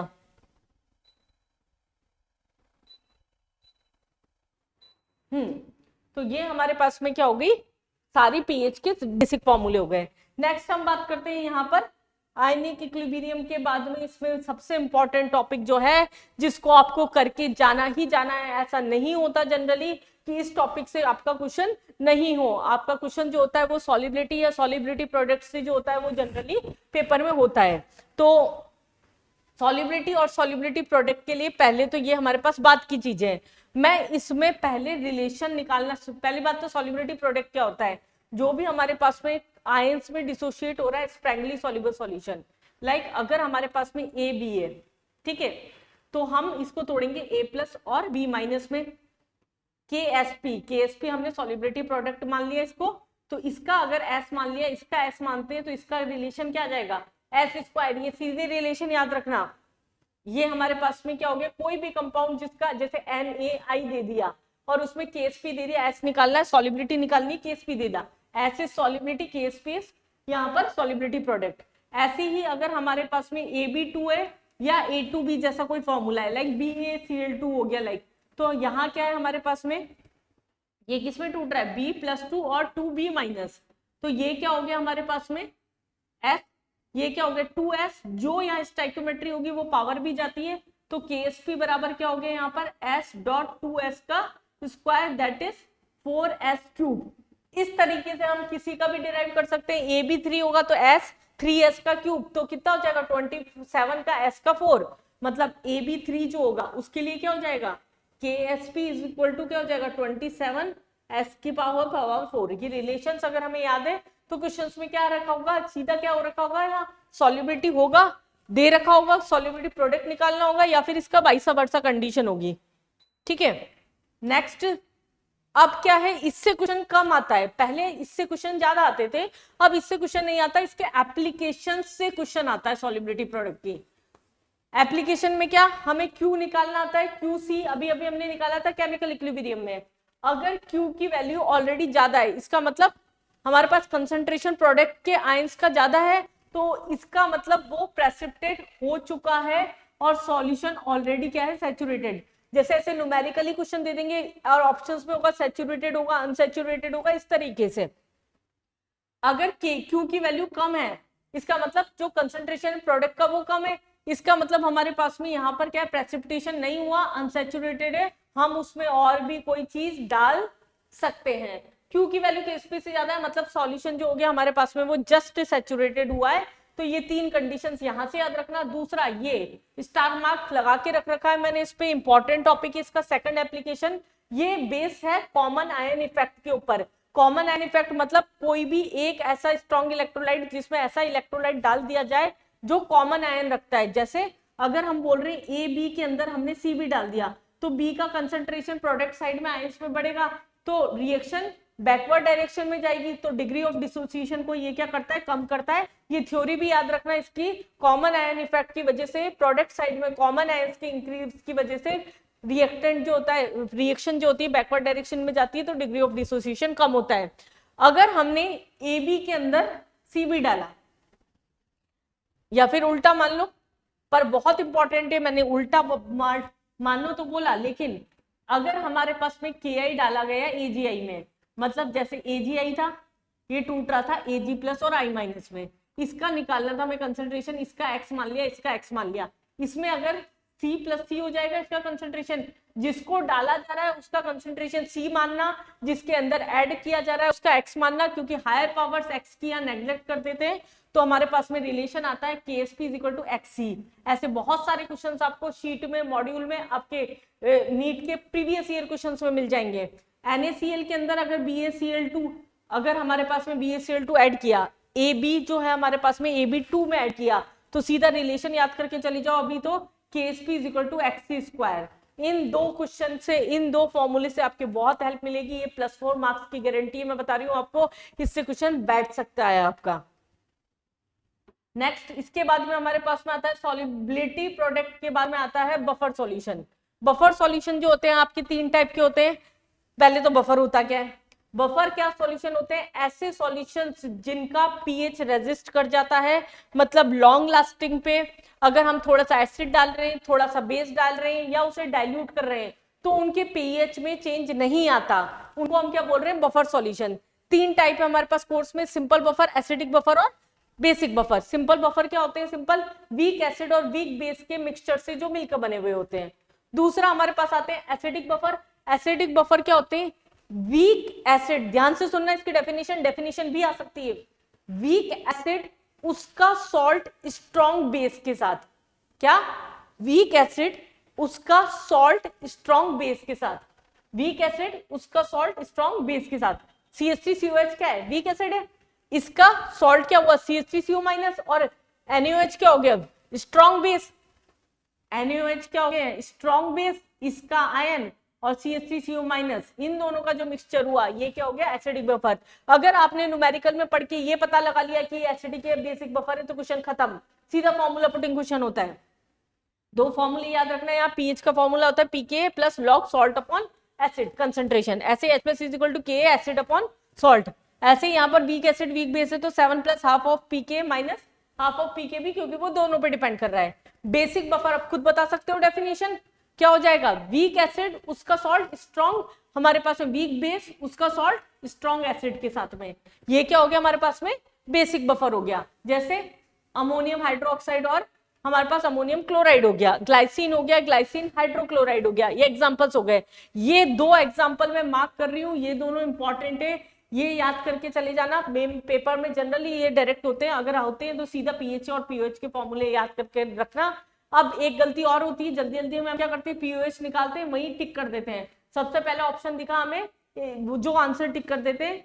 हमें क्वेश्चन में हमेशा पीएच निकालना होता है, तो pH plus pOH is equal to 14, आखिरी में ये लगाना ना भूलें। डन। नेक्स्ट इसके बाद में हमारे पास में आ जाता है सॉल्ट हाइड्रोलाइसिस। हालांकि इसके एक एक पेज के डेरिवेशन से पूरे, लेकिन पेपर में हमें क्या करना है? सॉल्ट हाइड्रोलाइसिस के सीधे फॉर्मूले याद करके जाने हैं। सॉल्ट हाइड्रोलाइसिस का मतलब क्या हुआ बेटा? जब भी किसी भी स्ट्रॉन्ग एसिड या स्ट्रॉन्ग बेस को वाटर में मिला रहे हैं तो वो किस टाइप का सॉल्ट प्रोड्यूस कर रहा है? That is salt acid. हमारे पास में जैसे स्ट्रॉन्ग एसिड और वीक बेस है, अगर हमारे पास में फर्स्ट केस है स्ट्रॉन्ग एसिड और वीक बेस, फॉर्मूले याद कराने का एक तरीका बता रही हूँ, ध्यान रखो। वीक जो होगा वो डिसोशिएट होगा, सारी डिपेंडेंसी क्या होगी? उस पे होगी। पहला formula hydrolysis constant Kw, water का हमेशा होगा, H2O के साथ में मिलाते हैं क्योंकि अपॉन Kb, बेस था तो Kb, KH क्या होता है? जैसे C∝², यहाँ हाइड्रोलाइसिस कांस्टेंट की टर्म में हम बात कर रहे हैं तो क्या हो जाएगा? KH²। H की वैल्यू यहां से रखोगे तो C/KH/C, तो हम एक फॉर्मूला याद रख ले, C की जगह हम ये रख सकते हैं, तो ये क्या हो गया? यहाँ पर A था ना हमारे पास में, तो B, यहाँ पर A, तो यहाँ पर भी A होगा और यहाँ पर B होगा। ये Kb.C, ये हमारे पास में ये का ये रख दिया, half of pK minus log C। एक फॉर्मूला आता है, सारे फॉर्मूले निकाल सकते हो। यहाँ क्या है? स्ट्रॉन्ग बेस और वीक एसिड, इसका मतलब एसिड पे डिपेंड करेगा। यहाँ Kw/Ka, Ka.C हो जाएगा, OH माइनस का कंसेंट्रेशन होगा तो half of pK plus half of log C हो जाएगा।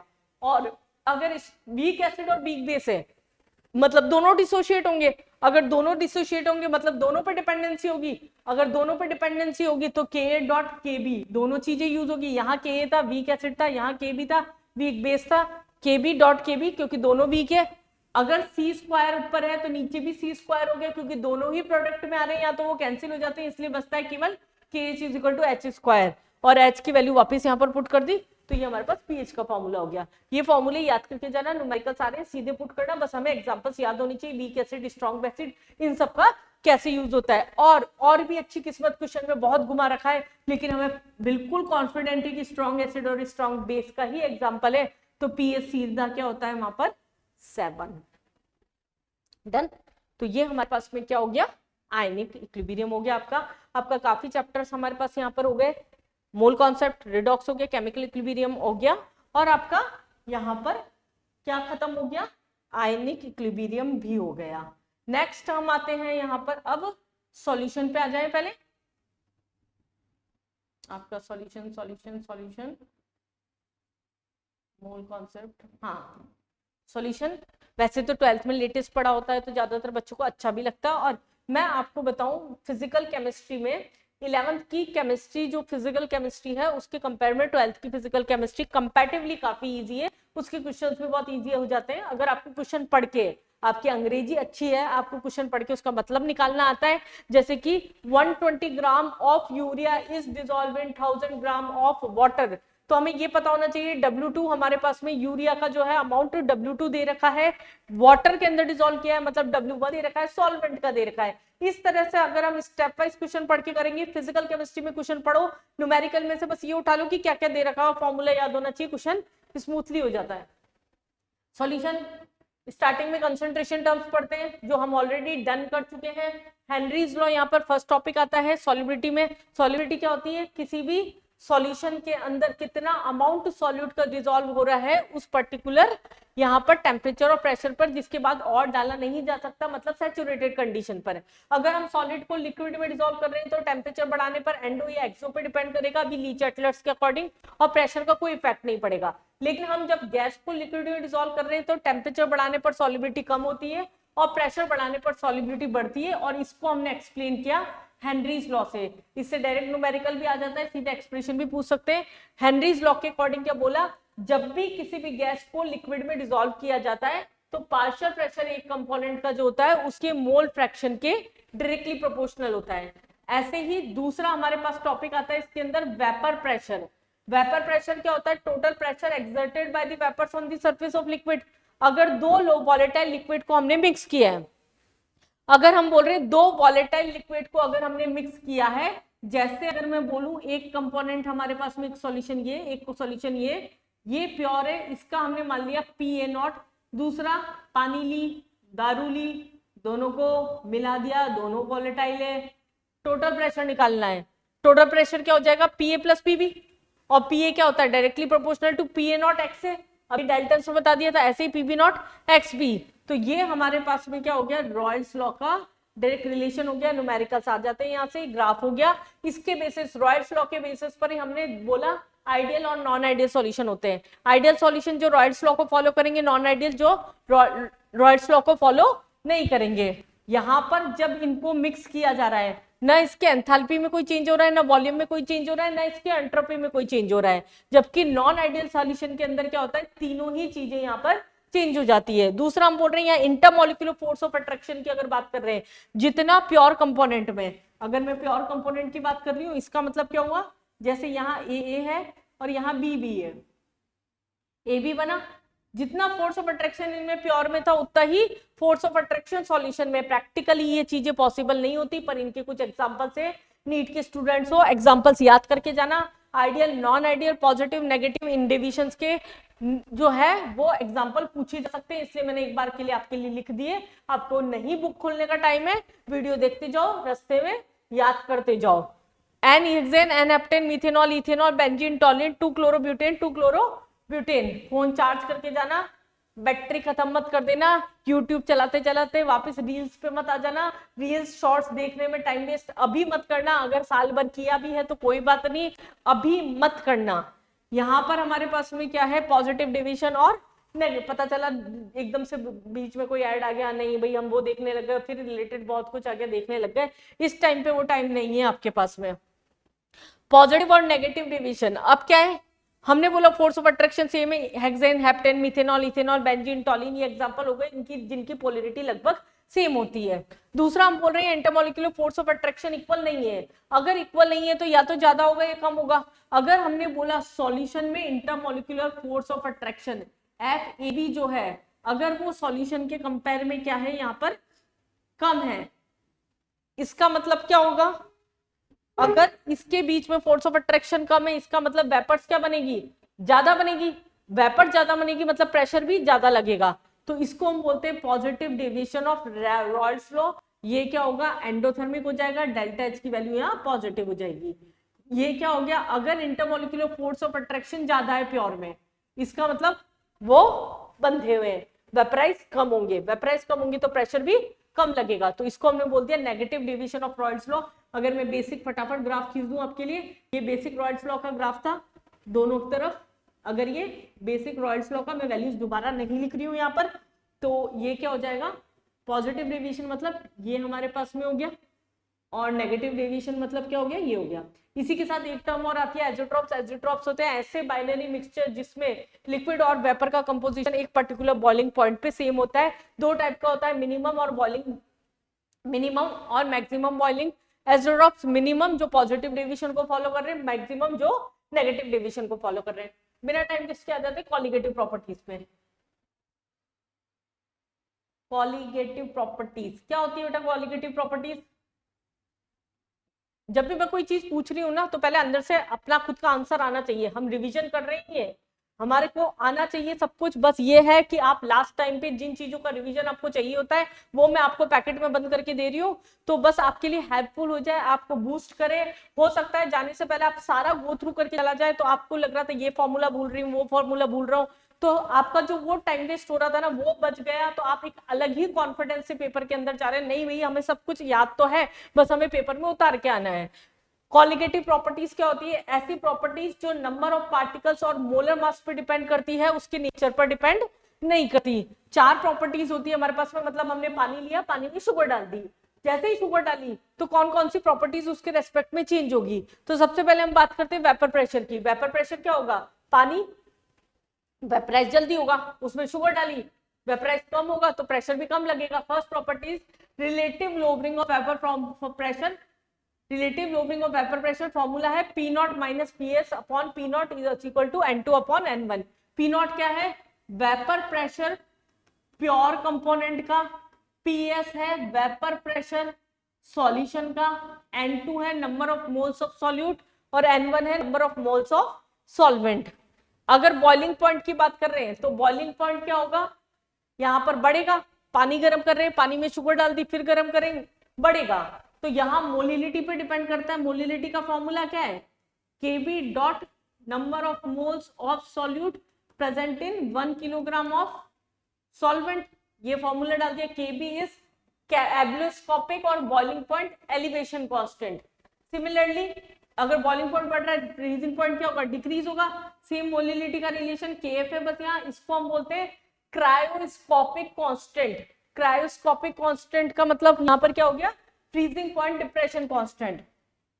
और देखें एक लाइन जो मैं बोल रही हूं उस पर फोकस करना, ध्यान देना। वेपर प्रेशर कोई कॉलिगेटिव प्रॉपर्टी नहीं है, फ्रीजिंग पॉइंट बॉइलिंग पॉइंट कोई कॉलिगेटिव प्रॉपर्टी नहीं है। इनमें जो चेंज आ रहा है नॉन वॉलेटाइल डालने के बाद, relative lowering of vapour pressure, elevation boiling point, depression in freezing point, ये है colligative properties. But osmotic pressure अपने आप में ही एक कॉलिगेटिव प्रॉपर्टी है। प्रेशर एक्सर्टेड जो भी होता है हमारे पास में ऑस्मोसिस को प्रिवेंट करने के लिए, उसको हम क्या बोलते हैं? Osmotic pressure. फॉर्मूला होता है इसका pi is equal to CRT। C here is molarity. अब मोलेरिटी आता है तो हमें इसे लिखने की जरूरत नहीं है। Molarity is number of moles of solution present in 1 litre of solution. मतलब पाई इज इक्वल टू क्या हो गया? N2 by B into R into T. ML में तो 1000 से मल्टीप्लाई कर देना। एक चीज और काम आएगी आपकी यहाँ पर, अगर न्यूमेरिकल में कहीं पर भी वर्ड यूज हो जाए आइसोटोनिक सॉल्यूशन, तो पाई1 इज इक्वल टू पाई2 लगा देना सीधा, जिसमें RT तो हमेशा कैंसिल हो जाता है, बस कंसंट्रेशन बराबर होती है, तो C1 is equal to C2 करके न्यूमेरिकल आपका सॉल्व हो जाएगा।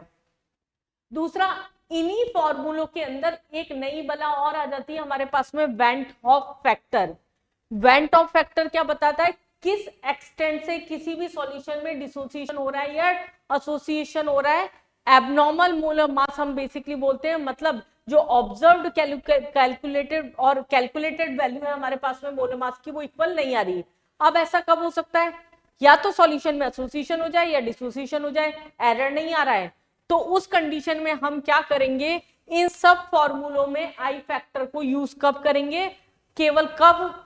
पहली बात तो आधे बच्चों को यही नहीं पता पड़ता न्यूमेरिकल के अंदर कब आई फैक्टर यूज करना है कब नहीं करना। किसी भी क्वेश्चन में इस तरह का वर्ड आ जाता है, एसोसिएशन, डिसोसिएशन, डायमराइजेशन, आयनाइजेशन, कुल मिला के थोड़ा फोड़ी, जिससे हमें ये पता पड़ रहा है सॉल्यूशन में बोचाल आ रहा है किसी भी तरह का, या तो वो मिलन हो रहा है उनका या फिर उनका ब्रेकअप हो रहा है। तो ऐसी कोई भी कंडीशन हमें दिख रही है तो हमें क्या करना है? वेंट ऑफ फैक्टर लगाना है। इन्हीं सब फॉर्मूले को हम आई से मल्टीप्लाई कर देंगे अगर रिक्वायरमेंट है क्वेश्चन में। जैसे डेल्टा पी था हमारे पास में अपॉन, यहाँ पर ये ले लो P not minus P S upon P not, is equal to i into N2 upon N1। Similarly pi is equal to CRT था, तो i into CRT। Similarly delta TB जो था वो क्या था, i into KB dot m. इस तरीके से हमारे पास यहाँ ऐसे ही डेल्टा TF हो जाएगा आई इंटू KF डॉट एम। तो ये फॉर्मूलेस में याद रखना कि कब आई यूज होगा कब नहीं होगा।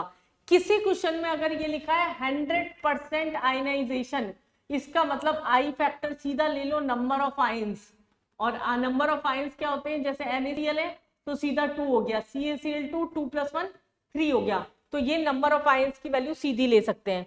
अब जिनको केमिकल इक्विलिब्रियम के क्वेश्चंस करने में दिक्कत आती है, डिग्री ऑफ डिसोसिएशन पूछा तो सीधा लगा देना I-1 N-1, एसोसिएशन पूछा तो N I-1 1 - N, कितने एसोसिएट हो रहे हैं कितने डिसोसिएट हो रहे हैं, N की वैल्यू हमारे पास में नंबर ऑफ आयंस या नंबर ऑफ मॉलिक्यूल्स की वो होगी। किसी भी क्वेश्चन में डाइमराइजेशन बोला, वर्ड बोला और एसिड है तो N फैक्टर सीधा का सीधा N इज इक्वल टू 2 ले लेना। अब इसी में क्या है, एक पैटर्न के क्वेश्चन जो आते हैं आपके पास में अरेंजिंग वाले, वो किस तरीके के आते हैं, जैसे एक क्वेश्चन यहाँ पर बोला हमारे पास में, इसके अंदर हमें बोला arrange the following in increasing और डिक्रीजिंग ऑर्डर ऑफ, मैं क्वेश्चन पूरा नहीं लिख रही हूँ, फर्स्ट बोला relative lowering of vapour pressure और दूसरा क्वेश्चन है वेपर प्रेशर। सबसे ज्यादा मिस्टेक होती है इस पैटर्न के क्वेश्चंस में, दोनों क्वेश्चन अलग अलग है, ध्यान देना। हम जितनी भी क्वालिटेटिव प्रॉपर्टीज होगी वो डायरेक्टली प्रोपोर्शनल होगी I इंटू एम के। वेपर प्रेशर और फ्रीजिंग पॉइंट क्योंकि डिक्रीज होता है तो वो इनवर्सली हो जाता है, और अगर बॉइलिंग पॉइंट और ऑस्मोटिक प्रेशर पूछा तो वो भी क्या होता है, यहाँ पर डायरेक्टली प्रोपोर्शनल होता है। तो ये हमारे पास में क्या है, जैसे अगर हमें बोला 0.1 मोलर NaCl और 0.1 molar calcium chloride and 0.1 molar Al2SO4 whole thrice, इस तरह से 3 ऑप्शन है, ठीक है। आई फैक्टर अगर क्वेश्चन में कुछ नहीं दे रखा तो हम 100% डिसोशिएट लेके चलते हैं, तो ये क्या हो गया 2 हो गया, यहाँ पर आई फैक्टर 3 हो गया, यहाँ पर आई फैक्टर क्या हो गया, यहाँ पर हमारे पास में 3 + 2 5 हो गया। ये हमारे पास में यहाँ पर सॉल्यूशन एक तरह से, इसका कंसंट्रेशन तो सेम है 0.1 0.1 और 0.1, तो इसका मतलब जिसकी वैल्यू सबसे ज्यादा उसका रिलेटिव लोअरिंग क्वालिटेटिव प्रॉपर्टी है वो सबसे ज्यादा। तो हमारे पास में फर्स्ट वाले का जो ऑर्डर है, फर्स्ट वाले का जो ऑर्डर है ABC ना लिख के मैं इसे 1 2 3 कर देती हूँ, जिससे आपको ऑप्शन पहचानने में दिक्कत ना है। 1 2 3 अगर हमारे पास में है तो इसके अंदर सबसे ज्यादा वैल्यू किसकी है, इसकी, फिर इसकी, फिर इसकी, मतलब 3 2 1 आंसर हो जाएगा। लेकिन अगर वेपर प्रेशर पूछा तो आंसर क्या होगा 1 2 3। बहुत इंपॉर्टेंट कॉन्सेप्ट है ये, ध्यान रखना। This is all about solution. आपका यहाँ पर सॉल्यूशन भी खत्म हो गया। नेक्स्ट हम आते हैं यहाँ पर इलेक्ट्रोकेमिस्ट्री पे। कंसंट्रेशन टर्म्स हो गई, रिडॉक्स हो गया, आपका केमिकल इक्विलिब्रियम हो गया, आयनिक इक्विलिब्रियम हो गया, बफर हो गया, इतना तो हम पढ़े ही नहीं है। इलेक्ट्रोकेमिस्ट्री थोड़ा सा बड़ा चैप्टर पड़ता ही है, लेकिन फिर भी करके तो जाना है, छोड़ना नहीं है हमें। इलेक्ट्रोकेमिस्ट्री क्या है, बेसिकली कन्वर्जन पढ़ते हैं इलेक्ट्रिकल एनर्जी का केमिकल या केमिकल एनर्जी का इलेक्ट्रिकल एनर्जी में। फर्स्ट सेल हम यहाँ पर इलेक्ट्रोकेमिकल सेल जो लेते हैं जिसको हम गैल्वेनिक सेल बोलते हैं, जिसके अंदर जो भी केमिकल एनर्जी होती है उसमें इलेक्ट्रॉन को हम कन्वर्ट करते हैं यहाँ पर इलेक्ट्रिकल एनर्जी के अंदर। जिसका ऑक्सीडेशन होता है वो यहाँ पर एनोड टर्मिनल होता है और नेगेटिव होता है, जिसका रिडक्शन होता है वो कैथोड टर्मिनल होता है और पॉजिटिव होता है। एक टर्म होती है साथ में यहाँ पर सॉल्ट ब्रिज। सॉल्ट ब्रिज होती है एक यू शेप की ट्यूब, दो यहाँ पर इलेक्ट्रोलाइटिक सॉल्यूशन, जैसे हमारे पास में ये दो इलेक्ट्रोड से जिंक और कॉपर के, ये एक मेटेलिक वायर से कनेक्टेड है वोल्ट मीटर से, और दोनों सॉल्ट ब्रिज से कनेक्टेड है। ये यू शेप की जो ट्यूब है आपकी, दिस इज सॉल्ट ब्रिज। ये क्या करती है, एक हाफ सेल से दूसरे हाफ सेल में इलेक्ट्रॉन का ट्रांसफर करवा रही है, यहाँ पर सेल की न्यूट्रलिटी मेंटेन रख रही है यहाँ पर, और जो फ्लक्चुएशंस आते हैं उसको मिनिमाइज रखती है। इनर्ट इलेक्ट्रोलाइट से बनी हुई ट्यूब है, क्वेश्चन आ सकता है इसलिए मेरे को थ्योरी बता के लिखना पड़ा यहाँ पर। इनर्ट इलेक्ट्रोलाइट से यू शेप की ट्यूब बनी हुई है जिसमें हमने अगार अगार जेल यहाँ पर फिल कर रखा है। ई नॉट सेल जो हमारे पास में यहाँ पर है वो क्या होगा, ऑक्सीडेशन प्लस रिडक्शन हमारे पास में यहाँ पर हो गया। ऑक्सीडेशन प्लस रिडक्शन, इसको हम क्या करेंगे, सेल पोटेंशियल, कितना पोटेंशियल डिफरेंस आ रहा है, इसको विद साइन कन्वर्जन यूज करना, ध्यान रखना। साइन कन्वर्जन का मतलब क्या है हमारे पास में, जैसे अगर हमारे पास में जिंक है, ये Cu2+ के साथ में मिल रहा है, और ये कन्वर्ट हो रहा है Zn2+ और Cu के अंदर, और इसी के अंदर हमारे पास में दे दी वैल्यू, इसी के अंदर हमारे पास में जिंक और Zn2+ की वैल्यू जो है वो दे रखी है 0.76 वोल्ट, और यहाँ पर Cu से Cu2+ की वैल्यू जो है वो दे दी है -0.34 वोल्ट। अब इनमें क्या है, साइन कन्वर्जन का मतलब क्या होता है, जैसे इसका हो रहा है ऑक्सीडेशन, 0 से +2 ऑक्सीडेशन, ठीक है, हम ऐसा कैसे यूज कर ले, यहाँ पर +2 से 0, यहाँ क्या हो रहा है रिडक्शन, यहाँ पर 0 से +2 ऑक्सीडेशन ही दे रखा है, तो इसका हम न्यूमेरिकली साइन चेंज करके फिर न्यूमेरिकल में यूज करेंगे, तो ई सेल बराबर क्या हो गया 0.76 + 0.34 दैट इज 1.10 वोल्ट। ये हमारे पास में क्या आ गई, ई नॉट सेल की वैल्यू आ गई।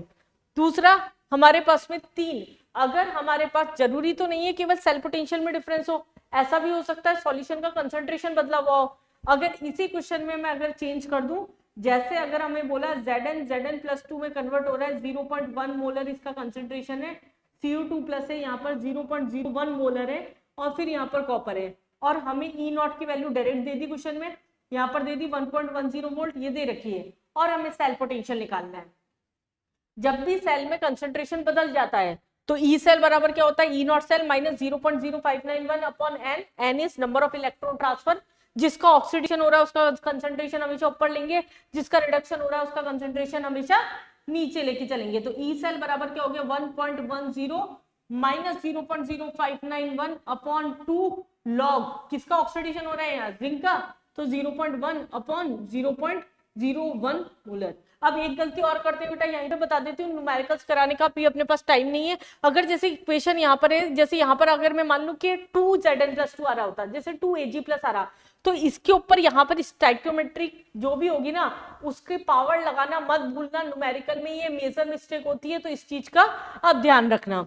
दूसरा डेल्टा जी नॉट और ई नॉट सेल में क्या रिलेशन होता है, गिब्स फ्री एनर्जी और स्टैंडर्ड सेल पोटेंशियल थर्मोडायनेमिक्स में पढ़ते हैं हम, ये वर्क डन के अपोजिट, जो यूजफुल वर्क डन के अपोजिट जो वर्क डन होता है that is Gibbs free energy, वो होता है electrical work done that is -NF E not cell charge into potential difference जो आता है। ई नॉट सेल हमारे पास में जो होता है, अगर इक्विलिब्रियम कांस्टेंट किसी भी क्वेश्चन में अगर आपको दे दिया Kc की वैल्यू, इंप्लाइड है कि सिस्टम जो है वो इक्विलिब्रियम पे है, मतलब ई सेल की वैल्यू वहां पर 0 होगी, ये हमें कोई क्वेश्चन में बताएगा नहीं, ये हमें पता होना चाहिए, हम सीधा ये रिलेशन यूज कर ली, E not cell is equal 0.0591 upon n log Kc। Rest ले लूं, यहां मैं आपको नहीं बोलूंगी, मैं नॉन स्टॉप बोल रही हूं, 1 मिनट रुकते हैं, वीडियो को भगाने की कोशिश मत करिए, सांस ले लीजिए, 1 मिनट होल्ड कर लीजिए, रिवाइज कर लीजिए, टाइम बहुत कम है, उल्टी गिनती आपकी शुरू हो चुकी है क्योंकि, और रेस में भागने की सीधी दौड़ है ये। नेक्स्ट हम आते हैं यहाँ पर इलेक्ट्रोलाइटिक सेल पे। इलेक्ट्रोलाइटिक सेल क्या है, बेसिकली हमारे पास में first law second law, electrolytic cell electrical energy को केमिकल एनर्जी में कन्वर्ट कर रहे हैं, जनरली प्यूरिफिकेशन ऑफ मेटल में हम इसको यूज करते हैं, इलेक्ट्रोलाइटिक रिफाइनिंग से प्यूरिफिकेशन ऑफ मेटल में हम इसको यूज करते हैं, लाइक कॉपर हो गया, एल्युमिनियम हो गया, हेल एंड हेरुएल्ड प्रोसेस जो होता है एल्युमिनियम के, उसके लिए यूज करते हैं, हालांकि मेटलर्जी आपका कोर्स में से हट चुका है तो इन चीजों को मेरे को डिस्कस करने की जरूरत नहीं है। फर्स्ट लॉ ऑफ फैराडे, यहाँ पर क्या बोला, कोई भी अगर हमारे पास में इलेक्ट्रोलाइटिक सेल है, कितना करंट पास हो रहा है, कितना अमाउंट डिपॉजिट हो रहा है, लिबरेट हो रहा है, इसको बताया यहाँ पर फर्स्ट लॉ से। W क्या है यहाँ पर, अमाउंट डिपॉजिटेड और लिबरेटेड एट कैथोड और एनोड, ये क्या हो गया हमारे पास में, W हो गया। Q is quantity of electricity, W is amount deposited और लिबरेटेड क्वांटिटी ऑफ इलेक्ट्रिसिटी, हम बात कर रहे हैं यहाँ पर कितनी करंट पास कर रहे हैं उतना ही अमाउंट डिपॉजिट और लिबरेट हो रहा है, प्रोपोर्शनल हटा के Z लगा दिया, Q की जगह IT लगा दिया, current into time, quantity of electricity, तो Z क्या होता है यहाँ E/96500, E क्या है यहाँ पर हमारे पास में, इक्विवेलेंट वेट अपॉन 96500, और इक्विवेलेंट वेट क्या होता है हमारे पास में, molar mass into valency factor, ये हमारे पास में क्या होता है, sorry, molar mass upon valency factor. तो यहां हम क्या बोल सकते हैं इसको, Z इज इक्वल टू क्या बोल सकते हैं, molar mass upon 96500 into N, ये भी बोल सकते हो यहाँ पर। दूसरा, सेकंड लॉ में क्या बोला यहाँ पर, अगर दो या दो से ज्यादा इलेक्ट्रोलाइटिक सेल को सीरीज में अरेंज किया, सेम करंट पास किया सेम टाइम पे, वापिस सुनना, दो या दो से ज्यादा इलेक्ट्रोलाइटिक सेल को सीरीज में अरेंज किया, सेम करंट पास किया सेम टाइम पे, तो जितना अमाउंट डिपॉजिट और लिबरेट होगा वो उनके इलेक्ट्रोड्स के इक्विवेलेंट वेट के इक्वल होता है। तो हम सीधा न्यूमेरिकल्स लगाएंगे W1 upon W2 is equal to E1 upon E2 से। और एक ये बहुत रिपीटेड क्वेश्चन वापस, Q is equal to NF, बहुत सीधा सॉल्यूशन आता है लेकिन हमें करना नहीं आता फिर भी है। जैसे अगर हमारे पास में ये होती है वैल्यू 1 मोल के लिए, अगर हमें बोल दिया 40 ग्राम कैल्शियम के डिपोजिशन के लिए इस रिएक्शन के अंदर कितना क्वांटिटी ऑफ इलेक्ट्रिसिटी होगा, ठीक है। अगर हमें बोला कैल्शियम के 40 ग्राम के लिए, 40 तो मास ही होता है, 20 ग्राम ले लेते हैं हम यहाँ पर। अगर हम बात कर रहे हैं जैसे कैल्शियम क्लोराइड है, ये कन्वर्ट हो रहा है Ca में, कुछ भी हो रही रिएक्शन आगे पीछे हमारे पास कुछ दे रखा है, यहाँ क्या है Ca -2 से +2, ये 0 में जा रहा है, इसका मतलब रिडक्शन हो रहा है, मतलब ये इलेक्ट्रॉन गेन करेगा, 2 इलेक्ट्रॉन ये क्या करेगा, गेन करेगा। तो एन फैक्टर क्या हो गया यहाँ पर, 2 हो गया। कितना ऑक्सीडेशन नंबर में चेंज आता है, that is an factor. Q की वैल्यू 1 मोल के लिए कितनी हो गई, 2F हो गई। कूलम में कितनी हो जाएगी, 2 × 96500 कूलम हो जाएगी। और यहाँ पर 1 मोल के लिए इतना है, 1 मोल कैल्शियम बराबर कितना होता है, 40 ग्राम। और हमें किसके लिए निकालना है, 20 ग्राम के लिए, तो यूनिटरी मेथड लगा दो, 40 में 2F है तो 20 में कितना होगा, F हो जाएगा, खत्म क्वेश्चन। ये एक पर्टिकुलर पैटर्न का क्वेश्चन है जो इलेक्ट्रोकेमिस्ट्री में यहाँ से आ जाता है। दूसरा हमारे पास में जो इलेक्ट्रोलाइटिक सेल के अलावा कंडक्टेंस वाला पार्ट है आपका, कंडक्टेंस क्या होता है बेसिकली, कंडक्टेंस के फॉर्मूले याद रखो, रेजिस्टेंस ρL/A, कंडक्टेंस सबको पता होगा, यहाँ पर conductance conductivity into A/L। Main क्या है, न्यूमेरिकल्स में आपको ये नहीं पता पड़ता कंडक्टेंस किसे बोल रखा है, कंसंट्रेशन की वैल्यू क्या है, तो यूनिट पे जाओ। जैसे बोला 0.2 मोलर, इसका मतलब कंसंट्रेशन है। अगर हमें बोल दिया 200 ओम, मतलब यूनिट दे रखी की रेजिस्टेंस है। अगर हमें बोल दिया ओम मीटर है 30, इसका मतलब उसकी रेजिस्टिविटी हो गई। पर ओम पर मीटर दे रखा है, इसका मतलब क्या हो गया, उसकी कंडक्टिविटी हो गई। तो अगर आपको लैंग्वेज पढ़ के न्यूमेरिकल में नहीं पता पड़ रहा क्या दे रखा है, यूनिट से पहचान लो। यूनिट भी तो आनी चाहिए, पर यूनिट तो आती होगी, ऐसा भी नहीं है। मोलर कंडक्टेंस अब क्या है, क्योंकि कंडक्टेंस जो था वो क्या था, टेम्परेचर डिपेंडेंट फैक्टर था। व्हिटस्टोन ब्रिज के थ्रू हमने एक रिलेशन निकाला कि सेल कांस्टेंट जो होता है किसी भी सॉल्यूशन का, वो होता है रेजिस्टेंस इनटू कंडक्टिविटी। हम डेरिवेशन पे नहीं जाएंगे अभी इसके। सेल कांस्टेंट है, ये क्या है, L/A, सेल कांस्टेंट वो होता है रेजिस्टेंस इनटू कंडक्टिविटी। इससे और इससे मिला के डायरेक्ट न्यूमेरिकल्स आ जाते हैं।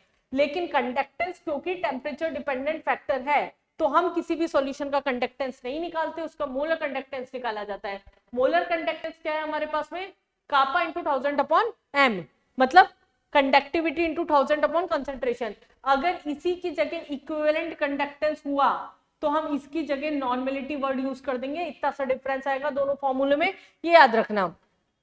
अब हमने सारी टर्म्स पढ़ ली। मोलर कंडक्टेंस क्या है, कंसंट्रेशन जो भी हमारे पास में into conductivity. Molar conductance is equal to -B√C।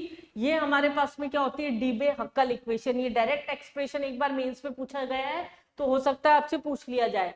Limiting molar conductivity, अब ये क्या नई बल आ गई, किसी भी सॉल्यूशन को अगर सैचुरेट करते जा रहे हैं या फिर अगर हम डाइल्यूट करते जा रहे हैं, एक टाइम बाद में उसका कंसंट्रेशन चेंज होना बंद हो जाएगा। उस पर्टिकुलर पॉइंट पे जो कंडक्टेंस है वो ही रह जाएगा, तो उसको हमने बोल दिया लिमिटिंग और इनफाइनाइट मोलर कंडक्टेंस। ठीक है, स्ट्रॉन्ग और वीक इलेक्ट्रोलाइट के लिए ग्राफ हो गया। कॉलार्थ लॉ से एग्जामिनरली रिपीटेड पैटर्न का क्वेश्चन आता है और बहुत ही ज्यादा क्वेश्चन पूछते हैं, इसे मैं सॉल्व करके बताऊंगी। यहाँ पर कॉलार्थ लॉ जो होता है इसके अकॉर्डिंग क्या बोला, किसी भी स्ट्रॉन्ग इलेक्ट्रोलाइट की जो लिमिटिंग मोलर कंडक्टिविटी होती है वो होती है उसके कैटायन और एनायन की लिमिटिंग मोलर कंडक्टिविटी के सम के equal multiply by there stoichiometric coefficient.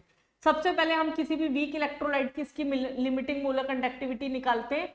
अगर जैसे CH3COH की हमें क्वेश्चन में निकालनी है तो हमें क्या दे रखा होगा, क्वेश्चन में साथ में कुछ स्ट्रॉन्ग इलेक्ट्रोलाइट्स की दे रखी होगी, जैसे CH3COO Na की दे दी, NaCl की दे दी और HCl की दे दी। लिमिटिंग मोलर कंडक्टिविटीज इनकी वैल्यू दे रखी है। जैसे रैंडम मान लेती हूँ मैं, 50 मान लो, 10 मान लो, 20 मान लो, कुछ भी मान लो, अभी के लिए ऐसी वैल्यूज नहीं होती है, यूनिट वाइज होती है प्रॉपर। मैं बस एग्जांपल आपको समझाने के लिए बता रही हूँ। तो हमारा क्या तरीका होता है क्वेश्चन सॉल्व करने का, जो कॉमन आयन है इसमें CH3CO- प्लस H+, इसको तोड़ेंगे CH3CO प्लस Na+, Cl- और Cl-। तो इन दोनों को तो हमें प्लस करना है, CH3CO- ये रहा, H+ ये रहा, मतलब फर्स्ट और थर्ड को हम प्लस कर दें, माइनस सेकंड को NaCl को माइनस कर दें। 1 2 3 मैंने नाम दे दिए इसे समझाने के लिए। तो ये क्या किया हमने, NaCl उड़ा दिया और दोनों को प्लस कर दिया। दूसरे नीट में एक पैटर्न के क्वेश्चन और आते हैं, यहाँ से ये दे दिया, ये दे दिया, ये दे दिया, बोल दिया चौथा कौन सा कंपाउंड होगा जिसकी प्रेजेंस के कारण ये वैल्यू जो निकल जाएगी। जैसे यहाँ पर NaOH दे दिया, CaCl2 दे दिया, HCl दे दिया, तो हमें देखना होगा कॉमन अनकॉमन आयन कौन से इसमें। बस डिग्री ऑफ डिसोसिएशन का फॉर्मूला हो गया, मोलर कंडक्टेंस यहां से निकालेंगे, लिमिटिंग मोलर कंडक्टेंस यहां से निकालेंगे, सीधा लड्डू नहीं मिलेगा। Dissociation constant C∝², 1 minus alpha, alpha की वैल्यू हमने यहां से निकाली और यहां से वापस उल्टा गए। सॉल्युबिलिटी स्प्रैंगली सॉल्युबल सॉल्यूशन की एक चीज ध्यान रखना, जब भी क्वेश्चन में बात करी जा रही है सॉल्युबिलिटी की सैचुरेटेड कंडीशन पर, इसका मतलब सॉल्युबिलिटी कंसंट्रेशन के इक्वल होती है। ये पॉइंट याद रखना, ये आयनिक इक्विलिब्रियम में भी आपके यूज होगा। तो सॉल्युबिलिटी यहां रखा, मोलर कंडक्टेंस यहां पहुंचा है, तो लिमिटिंग या फिर ये हमारे पास सॉल्युबिलिटी का फॉर्मूला हो गया।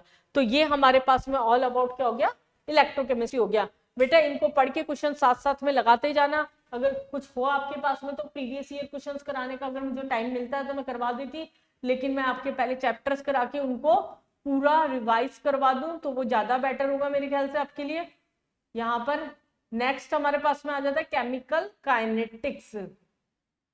केमिकल काइनेटिक्स, केमिकल काइनेटिक्स में हम क्या पढ़ते हैं, केमिकल काइनेटिक्स में हम पढ़ते हैं कोई भी रिएक्शन फास्ट स्पीड पे हो रही है या स्लो स्पीड पे हो रही है या मॉडरेट स्पीड पे हो रही है।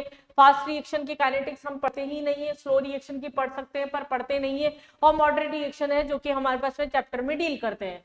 तो केमिकल काइनेटिक्स में अगर हम बात कर रहे हैं कोई भी रिएक्शन है हमारे पास में, लाइक रेट लॉस से अगर हम एक्सप्रेशन से बात करें, लाइक ये प्रोडक्ट में कन्वर्ट हो रहा है, तो रेट ऑफ रिएक्शन क्या होता है, -1/A delta A upon delta T।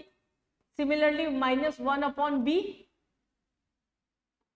Delta B upon delta C delta T। Product की जगह मैं C ले लेती हूँ, यहाँ पर XC ले लेते हैं, यहाँ पर +1/X delta C upon delta T। ये एक स्टार्टिंग में रेट ऑफ रिएक्शन क्या है, स्पीड क्या है हमारी, ऐसे तो नहीं बोलेंगे डिस्टेंस अपॉन टाइम, ये तो नहीं बोल सकते रिएक्शन कितनी भागी, कितना रिएक्टेंट के कंसंट्रेशन में चेंज हुआ उस पर्टिकुलर टाइम इंटरवल पे, that is rate of reaction, change in concentration of reactant और product at given time interval. या तो ये एक्सप्रेशन हो गया, ये रेट लॉ के अकॉर्डिंग क्या हो गया, R = A B के ऊपर पावर, दिस इज रेट और वेलोसिटी कांस्टेंट। अब इसकी यूनिट इंपॉर्टेंट है, यहाँ पर ध्यान रखना, इसकी यूनिट इंपॉर्टेंट है। इसका क्या मतलब हुआ, यहाँ पर K है हमारे पास में, इसकी यूनिट इंपॉर्टेंट है। K हमारे पास में क्या हो गया, यहाँ पर सबके लिए अलग अलग होगा। A+B क्या है यहाँ, order of reaction, order of reaction zero order, first order या सेकंड ऑर्डर रिएक्शन। अगर जीरो ऑर्डर है तो क्या होगा, तो हम एक जनरलाइज फॉर्मूला लिखते हैं, इसे कॉमन बना लो कि ये क्या होता है, concentration by time, this is concentration, common ले लो n, तो ये क्या लिख सकते हैं, कंसंट्रेशन 1 - n। बस पेपर में ये याद रख के जाना, अगर जीरो ऑर्डर है 1 - n पर सेकंड, टाइम भी तो होगा यहाँ, पेपर में क्या है याद रख के जाना, सिर्फ ये फॉर्मूला याद रख के जाना, अगर जीरो ऑर्डर है 1 - n दैट इज मोल पर लीटर पर सेकंड। अगर हमारे पास में फर्स्ट ऑर्डर रिएक्शन है तो इसका मतलब 1 - 1 0 दैट इज पर सेकंड। सिमिलरली सेकंड ऑर्डर है तो पर मोल लीटर पर सेकंड। डायरेक्ट क्वेश्चन भी आ सकता है यूनिट बेस, और अगर नहीं आता तो न्यूमेरिकल्स में अगर नहीं दे रखा फर्स्ट ऑर्डर जीरो ऑर्डर है तो हमें काम आएगी। दूसरा हमारे पास zero order first order second order के फॉर्मूले मैंने आपके लिए यहाँ पर लिख दिए। K = रेट कांस्टेंट = कितना डिसोशिएट हो चुका है रिएक्टेंट। अगर मैं इसका एक्स और ए का एक्सप्रेशन बता दूं, पहले आपको रिएक्टेंट प्रोडक्ट में कन्वर्ट हो रहा है, टाइम जीरो, ए है जीरो, एक टाइम बाद में क्या हो गया, ये ए माइनस एक्स हो गया, ये एक्स हो गया, कितना डिसोशिएट हुआ ए उस पर्टिकुलर टाइम पे। अगर हम हाफ लाइफ की बात कर रहे हैं तो क्या हो जाएगा, a/2 टाइम आधा, इनिशियल कंसंट्रेशन क्या, ऐसे ही फर्स्ट ऑर्डर रिएक्शन, ये बहुत इंपॉर्टेंट है, इस पे जनरली क्वेश्चन आते हैं, k बराबर क्या होगा 2.303 upon T log a upon a minus x, और हाफ लाइफ इसका a पर इंडिपेंडेंट होता है, यहाँ पर 0.0693 अपॉन के। अब देखो ये ऐसे सेकंड लॉ का फॉर्मूला हो गया, टी हाफ यहाँ पर अगर मैं देखूं इसके inverse directly proportional zero order में, इस पर इंडिपेंडेंट, और यहाँ पर सेकंड ऑर्डर में इनवर्सली प्रोपोर्शनल, तो हम सीधा ये भी लिख सकते हैं a के ऊपर पावर 1 माइनस n, जीरो रखेंगे डायरेक्टली प्रोपोर्शनल, 1 रखेंगे डायरेक्टली तो इंडिपेंडेंट, 2 रखेंगे तो इनवर्सली प्रोपोर्शनल। ऐसा दे दिया अगर क्वेश्चन में, अगर किसी क्वेश्चन में दे दिया ऐसा कि अगर हमारे पास में हाफ लाइफ जो है किसी रिएक्शन का 20 सेकंड है, इनिशियल कंसंट्रेशन 2 मोल पर लीटर है अगर, तो एक टाइम बाद में अगर उसका हाफ लाइफ 40 सेकंड हो गया लेकिन इनिशियल कंसंट्रेशन हमारे पास में सेम है, तो रेट ऑफ रिएक्शन या ऑर्डर ऑफ रिएक्शन क्या होगी, तो इस पैटर्न के क्वेश्चन हम यहां से कर सकते हैं। दूसरा हमारे पास में एक डब्बा वाले क्वेश्चन आते हैं।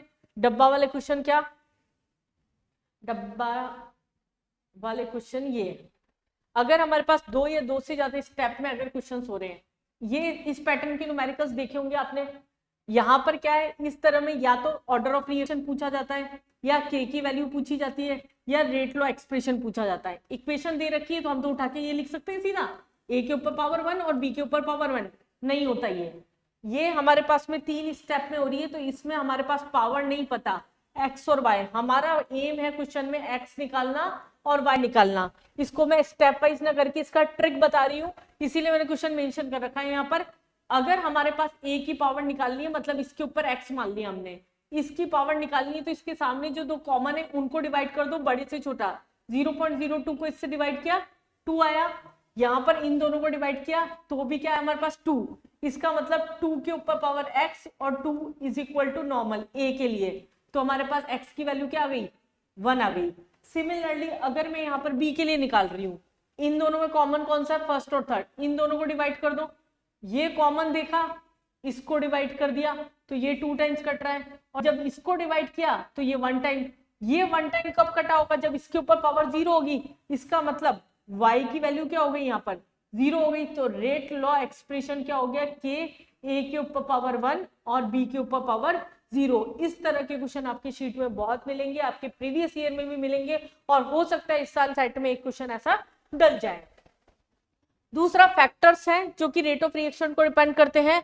इक्विलिब्रियम कांस्टेंट, बहुत ज्यादा टाइम नहीं हुआ है बेटा, लगभग मुझे लगता है हमने 11:30 शुरू किया था, 12:30 बजे 1 बजे लगभग हमने अभी 1.5 घंटा कवर किया है केवल फैक्टर्स, और हम ऑलमोस्ट सेकंड लास्ट चैप्टर पे पहुंच चुके हैं। फैक्टर्स हमारे पास में एक्टिवेशन एनर्जी पे डिपेंड करती है rate of reaction. Activation energy क्या होती है, डेफिनेशन याद रखना, पूछ ली जाती है, minimum energy required to convert reactant into product, this is activation energy. ठीक है, एक्टिवेशन एनर्जी जितनी ज्यादा रेट ऑफ रिएक्शन क्या होगी उतनी ही कम होगी, कंसंट्रेशन जितना ज्यादा रेट ऑफ रिएक्शन उतना ही ज्यादा। कैटलिस्ट क्या करता है, जनरली रेट ऑफ रिएक्शन को फास्ट करता है हमारे पास में उसकी एक्टिवेशन एनर्जी को कम करके।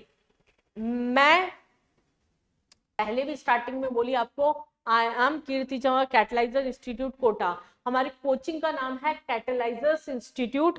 कैटलाइजर्स बेसिकली कैटलिस्ट से उठाया हुआ वर्ड है, जिसका पूरी तरीके से साइंटिफिकली यहाँ पर हमने साइंस से रिलेटेड नाम रख रखा है।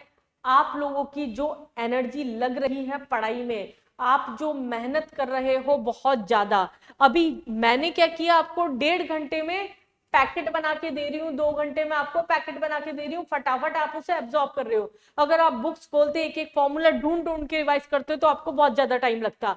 तो मैंने क्या किया, एक कैटलिस्ट की तरह काम किया है आपके लिए, कि आपकी एनर्जी, आपकी मेहनत कम से कम लगे, और मैं आपकी स्पीड को पढ़ने की, आपकी रिवीजन करने की, जितनी भी हमारे पास में कंटेंट है उसको बढ़ा सकूं। तो मैं क्या काम कर रही हूँ, यहाँ कैटलिस्ट की तरह काम कर रही हूँ। कोचिंग का नाम उसका मतलब एक्सप्लेन करने में मुझे मजा आता है, इसलिए मैंने कर दिया। प्रेशर, प्रेशर का इफेक्ट हमारे पास क्या होगा, वही नीचे एटलस, प्रेशर बढ़ाएंगे तो नंबर ऑफ मोल्स जहां कम होंगे वहां रिएक्शन बैकवर्ड डायरेक्शन में जाएगी या फॉरवर्ड में जाएगी, डिपेंड करता है। ये रिलेशन हमने पढ़ा था आर्हेनियस इक्वेशन के अकॉर्डिंग कि टेम्परेचर बढ़ाते हैं तो रिएक्शन जो होगी वो क्या होगी, इंक्रीज होगी। बट एक पॉइंट याद रखना है यार, 10 डिग्री सेल्सियस जैसे ही टेम्परेचर इंक्रीज करते हैं तो जनरली या तो डबल हो जाती है, ट्रिपल हो जाती है, बट मैक्सिमम डबल होती है, ये पॉइंट ध्यान रखना। और कितने टाइम्स इंक्रीज हो रही है उसके लिए एक रिलेशन लिख रही हूँ, R बराबर होता है 2k T2 minus T1 upon 10। ये एक इंपॉर्टेंट रिलेशन है क्वेश्चंस करने के लिए। जैसे बोला, अगर कोई रिएक्शन 10 डिग्री सेल्सियस पे इंक्रीज स्टार्ट हो रही है और 50 डिग्री सेल्सियस पे रुक रही है तो रेट ऑफ रिएक्शन कितने टाइम्स इंक्रीज हो गई, तो हम सीधा ये लगा देना T2 minus T1 upon 10, answer आ जाएगा 2 की पावर क्या हो गई 50 minus 10 by 10, that is 40 by 10 2 की पावर 4। बस इतना सा करना होगा, उतने time rate of reaction increase हो जाएगी। ये आर्हेनियस इक्वेशन है आपकी, आर्हेनियस इक्वेशन K1 K2 और इसमें रिलेशन बताती है, बहुत ही इंपॉर्टेंट। और अगर फर्स्ट ऑर्डर पे आपका क्वेश्चन नहीं आ रहा तो क्वेश्चन फिर यहीं से सेट होना है आपका, सीधा फॉर्मूला पुटिंग होता है। लेकिन मैं बता दूं आपको, इसमें कैलकुलेशन थोड़ी सी लंबी जाती है, तो इसमें देखना अगर कैलकुलेशन आपकी टफ जा रही हो या टाइम लग रहा हो तो थोड़ा सा होल्ड करके अगले क्वेश्चन पे पहुंच जाना, वापिस आके इसको करके जरूर जाना, क्योंकि अगर आपको फॉर्मूला आता है तो क्वेश्चन छोड़ के मत आना।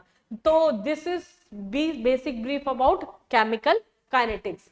अब हम क्या ले लेते हैं यहाँ पर, एक टॉपिक आपका, एक chapter, not topic, thermodynamics. Thermodynamics भी बच रहा था आपका, थर्मो हीट डायनेमिक्स, हीट की स्टडी, हीट के एक्सचेंज की आपकी स्टडी जो होती है, दैट इज थर्मोडायनेमिक्स। स्लाइड्स आपकी ऊपर नीचे तो नहीं, fallout law, electrochemistry, salt hydrolysis, solubility product. मजा आ रहा है, याद हो रही है साथ में चीजें, हाँ ना, कमेंट कर दो। बेसिकली अभी मैंने वन शॉट्स, ये मेरे फर्स्ट और सेकंड वन शॉट है, मैंने बहुत ज्यादा वन शॉट्स अभी तक बनाए नहीं है। प्रैक्टिकली अगर मैं बताऊं तो पढ़ा मैं बहुत काफी टाइम से रही हूँ, मैं 14 साल से पढ़ा रही हूँ, बट मैंने अभी तक वन शॉट्स नहीं बनाए। ये मेरा दूसरा इस तरीके से वन शॉट है। ऑर्गेनिक केमिस्ट्री जो मैंने नीट के स्टूडेंट्स के लिए फर्स्ट टाइम बनाया, उसके बाद में बच्चों की डिमांड पे कमेंट्स पढ़ने के बाद ही मुझे लगा बना देना चाहिए, अदरवाइज आपका टाइम बहुत कम बचा है। मैं इनऑर्गेनिक के लिए भी आपके लिए बना देती। आज मैं 2 तारीख है, 2 तारीख को अगर ये शूट कर रही हूँ, ये बना रही हूँ, तो बहुत ही कम टाइम में 3 और 4 का दिन बच रहा है। फिर भी अगर आपकी डिमांड होगी तो मैं इनऑर्गेनिक का कंटेंट आपके लिए लेके आऊंगी, अगर आप लास्ट के एक दिन में भी पढ़ना चाहते हैं तो। देखिए थर्मोडायनेमिक्स, थर्मोडायनेमिक्स हीट के एक्सचेंज की स्टडी। तो हम स्टार्टिंग में बेसिक टर्म्स पढ़ते हैं यहाँ पर, एक्सटेंसिव और इंटेंसिव प्रॉपर्टी। सबसे पहले मैं बात करूं सिस्टम और सराउंडिंग में जो भी हीट का एक्सचेंज हो रहा है, सिस्टम जो कि अंडर ऑब्जर्वेशन है, सराउंडिंग जो कि अदर देन ऑब्जर्वेशन है। बाउंड्री होती है, रिजिड होती है, सॉलिड होती है, इमेजिनरी होती है, नॉन इमेजिनरी होती है, कंडक्टिंग होती है, नॉन कंडक्टिंग होती है, किसी भी टाइप की हो सकती है यहाँ पर। तो यहाँ बेसिकली हम इंटेंसिव और एक्सटेंसिव 2 प्रॉपर्टीज पे बात करते हैं। इंटेंसिव अगर आप भूल जाते हैं तो मैं वर्ड याद दिलाने के लिए आपको ट्रिक बता दूं, independent upon amount of substance, जो कि अमाउंट पे डिपेंड नहीं करता। एक्सटेंसिव मतलब depend upon amount of substance. इसके एग्जांपल बहुत पूछे जाते हैं, इसलिए मैंने सारे एग्जांपल्स लगभग लिख दिए। प्रेशर, टेम्परेचर, डेंसिटी, विस्कोसिटी, आपका वेपर, ये tension, boiling point, melting point, इलेक्ट्रोपोटेंशियल, refractive index, pH, specific heat, specific volume, molar enthalpy and molar entropy. ये क्या हो गई आपकी इंडिपेंडेंट हो गई। मोलर लिखा है इसलिए इंडिपेंडेंट, अगर एंट्रोपी ऐसे ही है, एंथैल्पी ऐसे ही है, मतलब एक्सटेंसिव। मोलर मतलब 1 मोल की जो होगी इसलिए, और एंट्रोपी ओवरऑल बात कर रहे हैं तो एक्सटेंसिव प्रॉपर्टी होगी, volume, mass, mole, heat, vapour density, work done, ये सब क्या हो गई हमारे पास में एक्सटेंसिव प्रॉपर्टी हो गई। आइसोथर्मल, आइसोबोरिक, एडियाबेटिक, ये सब टर्म्स मैंने क्यों लिखी है, क्योंकि इन टर्म्स से ही न्यूमेरिकल्स निकल के आते हैं। आइसोथर्मल जहां पर टेम्परेचर कांस्टेंट है, मतलब डेल्टा टी की वैल्यू 0 है, मतलब डेल्टा एच क्या होता है, एनसीपी डेल्टा टी होता है, एनसीवी डेल्टा टी होता है। ये क्या होता है हमारे पास आइडियल गैस के लिए होता है। तो इस कंडीशन के अंदर डेल्टा एच और डेल्टा ई 0 होगा। ये ध्यान रखना, कहीं पर भी वर्ड दिखे आइसोथर्मल आइडियल गैस तो इसका मतलब सीधा न्यूमेरिकल बिना सॉल्व किए छाप आओ। एडियाबेटिक प्रोसेस मतलब हीट कांस्टेंट हमारे पास में डेल्टा एच की वैल्यू यहाँ पर क्या हो जाएगी, जीरो हो जाएगी। Isochoric volume constant delta B की वैल्यू जीरो, तो इसका मतलब external pressure into work done जो भी होगा, पीवी वर्क डन जो होगा वो क्या होगा हमारे पास में जीरो, पी डेल्टा वी हो जाएगा क्लोज कंटेनर के लिए। आइसोबोरिक जो प्रोसेस होते हैं मतलब एटमॉस्फेरिक प्रेशर लग रहा है, इसका मतलब ओपन कंटेनर के लिए हमारे पास में केमिकल रिएक्शन के लिए डेल्टा पी की वैल्यू क्या होगी, कांस्टेंट हो गई, जीरो हो गई।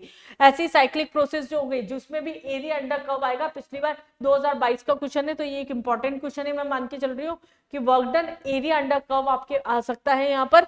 तो ये हमारे पास क्या होता है, एरिया अंडर कर्व जो होता है साइक्लिक प्रोसेस के लिए वर्क डन निकालने के लिए हो जाता है। दूसरा हम बात करते हैं पीवी वर्क डन कितने टाइप्स का होता है। एक वर्क डन होता है हमारे पास में इरिवर्सिबल, दूसरा होता है रिवर्सिबल। अगर हमारे पास इरिवर्सिबल प्रोसेस है, इरिवर्सिबल प्रोसेस इसका मतलब प्रेशर जो हो गया कांस्टेंट हो गया। अगर रिवर्सिबल प्रोसेस इसका मतलब प्रेशर जो आपका करेगा वो क्या करेगा, वेरी करेगा। अगर प्रेशर कांस्टेंट इसका मतलब एरिया अंडर कर्व जो हो गया आपका, ये क्या हो गया हमारे पास में external pressure into V2 minus V1, pressure constant हमारे पास में V1 माइनस V2, ये क्या हो जाएगा यहाँ पर वर्क डन हो जाएगा। लेकिन रिवर्सिबल प्रेशर है तो प्रेशर भी क्या करेगा यहाँ पर वेरी करेगा, तो P1 P2 और V1 V2 अगर ये वेरी करेगा तो ये क्या होगा हमारे पास में रिलेशन हो गया। आइसोथर्मल प्रोसेस के लिए nRT V2 अपॉन V1 लगाएंगे हम, और अगर हमारे पास में वॉल्यूम अगर हमारे पास में दे रखा है तो नहीं दे रखा तो प्रेशर दे रखा होगा, प्रेशर दे रखा होगा तो यहाँ P1 अपॉन P2 लगा देंगे। फर्स्ट लॉ क्या बोला थर्मोडायनेमिक्स का, फर्स्ट लॉ के अकॉर्डिंग बोला जो टोटल एनर्जी होती है वो क्या होती है हमारे पास हमेशा कंजर्व रहती है, दैट इज कितना हीट एब्जॉर्ब या इवॉल्व हो रहा है किसी भी सिस्टम के थ्रू और कितना वर्क डन उस पर लगाया जा रहा है।